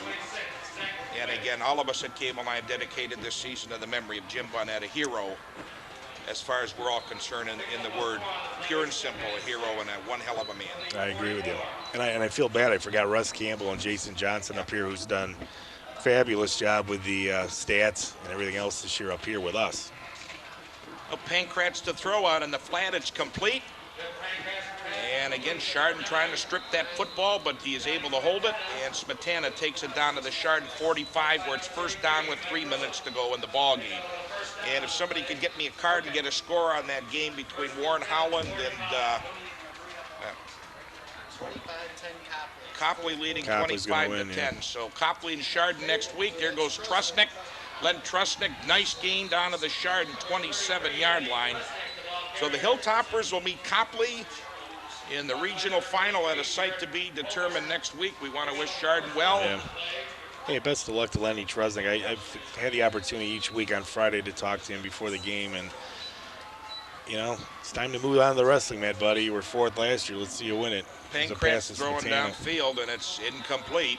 It was a little bit short. Double coverage there on Johnny Smetana. It's going to bring up 2nd and 10, and Chardon's starting to get some new players into the ball game. You know, I'll be anxious now, Andy, now that this is coming to an end. For the people like Brandon Jefferson, we're anxious to see where they continue their careers. You know, and he has an opportunity to do just about anything he wants with the GPA that he has, like 4.2, but you know, Trusnick, as you see him here, and Batten, and those kind of people up in Stockholm. I'll be anxious to see what schools will take an interest in getting them. Well, look at it. I mean, we've got a great pedigree of great athletes. James Posey, he'll be coming to the gun with the Memphis Grizzlies at the end of the month. Mike Smith running wild at Miami of Ohio. Kelly Herndon's a starting defensive back with Denver. We've got a lot of great talent that we've come through the air here, and I'm sure some of these young men will be seen on the gridiron or in the wrestling mat or something down the future. I'll tell you what's not going to be fun, though, is the fact that we got to start learning rosters again. It's been nice for 27, 28 games of knowing but not having to go to it. You know who the linemen are. You know who the receivers are. You know. Well, we'll miss these kids, but you know what? Life moves on, Jeff. We get a day older and lose more hair, and we'll be back with Friday Night Football again at the end of August next year. Pankratz on 4th and 7. That ball is incomplete. Chardon will take over with 2:07, a couple of knees, and we ought to be out of here from Lakewood tonight. But this, man, I said it, a tale of two halves, and boy, from one extreme to the other. You wouldn't believe it if you saw the first half and you saw the second half. You would think there were two different teams out there. That's right. Well, I think that big run, though, you got to say, I think if there was a play of the game, yes, it was Matt Smith's 57-yard run on the first drive of the second half. That took the gas out of Nordonia sails, and it's been smooth sailing for Chardon the whole way. And ever since that run, when's the last time you can remember Chardon not getting 5, 6, 7 yards on first down from that point on? They really dominated the play. But also, if Nordonia goes up 14-0 in the first half, if they don't fumble that ball going in for a score, I mean, you don't know how Chardon reacts when they're down 14-0. Yep. You know, that's a big momentum swing when you're getting ready to give up 7, and now you're in the end zone. Now, Bobby Doyle is in to replace John Bell, who ran a great ball game tonight for Chardon. And again, they will move on to play Copley next week. Hey, best wishes then. What a fine football team. A very entertaining team to watch also. They really are. Very good. I get to see them all the time up on GTV, and our thanks to all of our Geauga County friends. So. Yeah, well, I'll leave it up to Keith Bodeker here. He'll probably want to do one only because I would like to really plug these seniors that have just had a wonderful 2-3 years playing under him, and unless he's so upset about it, he doesn't want to do it. I'll leave it up to Keith, but tentatively, I think we will have one. So Coach's Close-Up with Jeff Wednesday night at 8, Thursday at 2, and Friday night at 10. No longer preceding Friday Night Football this year on Cable9, our 21st year of FNF will be coming to an end. Yes, it There's will. some of the sad faces on the Nordonia bench. And Doyle's going to hand off. Again, great congratulations to Adam Hoover, Nick Rinaldo, and Tom Stockel, who will be receiving plaques from, very nice plaques, I might add, from Cable9, and also their school plaques that their names will be added to a fine list of people who have won that award in the past. Well, again, Al Hadakovic and Bob Mahalik at Aurora. Yeah. They have done a great job, and I'll tell you, it was a fun season bringing you Friday night football. And Jeff and I'll be back for season 22, God willing. You're right, Andy. I don't want to come back here ever again. No, I'm fed up with this play. This and Austintown Fitch now are on my beep list. There's the handoff, and the ball carrier, Jake Young, carries. He'll lose about a yard as we're down to 120. I got to mention another kid here who I know didn't win a loose moose this year, and didn't play until this year, is Paul Struhar. Yes. Number 21 for Nordonia, who I think, if I had to single out who I thought was the most underrated player of the year for Nordonia, I would go with Paul. There he is. He stepped in there like a seasoned veteran and came up with some huge plays throughout the year. And they're going to hand off, and it's going to be Doyle. The carry brings it back to the middle of the field, and Maben brings him down around the 28-yard line. Time for about one more play in this ball game. One kid I feel bad for Nordonia, though, truthfully, was Michael Cooper, who went down with a knee injury earlier in the year. Michael, we really missed you this year, my friend, and we want to wish you the best, too, in your recovery. And I brought that up at the coaching show. I really think the secondary would have been a little bit different had he been able to stay in there and be a leader the entire year. And there's the best ever in the linebacking position at Nordonia. And here's another kid who's been a big improvement over the years, Anthony Galewood. 15 seconds to go. The referee is going to throw a flag for the delay of the game with 12 seconds left. Yeah, Mike will be back next year. There he is. He'll have some frustrations to let out next year, missing a whole season of football, but he'll be back on the gridiron. But again, Chardon plays Copley next week. That'll be determined Sunday afternoon about 1 o'clock at ohsaa.org. So one more play to go. Chardon is in punt formation. Nobody back for Nordonia at all. And he's getting some free publicity. I'm telling you, there's the punt, 5 seconds left, and Chardon really shouldn't even touch it, and they'll run the clock out. They will. And that's the ball game. Hilltoppers win by a score of 37-7. Some final thoughts, Jeff. It's going to hurt tonight. It'll hurt tomorrow. But when you look back and think what you've accomplished in 2 seasons here, you know, on top of the football thing, they really turned the town around. People are into football and into Nordonia again, and Keith Rodigger's, I think, done an excellent job. Well, Jeff and Mike, a pleasure to be with you in the booth. Gentlemen, it was a great season on Cable9. The final score goes the way of the Chardon Hilltoppers, 37-7 over Nordonia. Andy Septic speaking for the Cable9 crew, saying so long from Lakewood.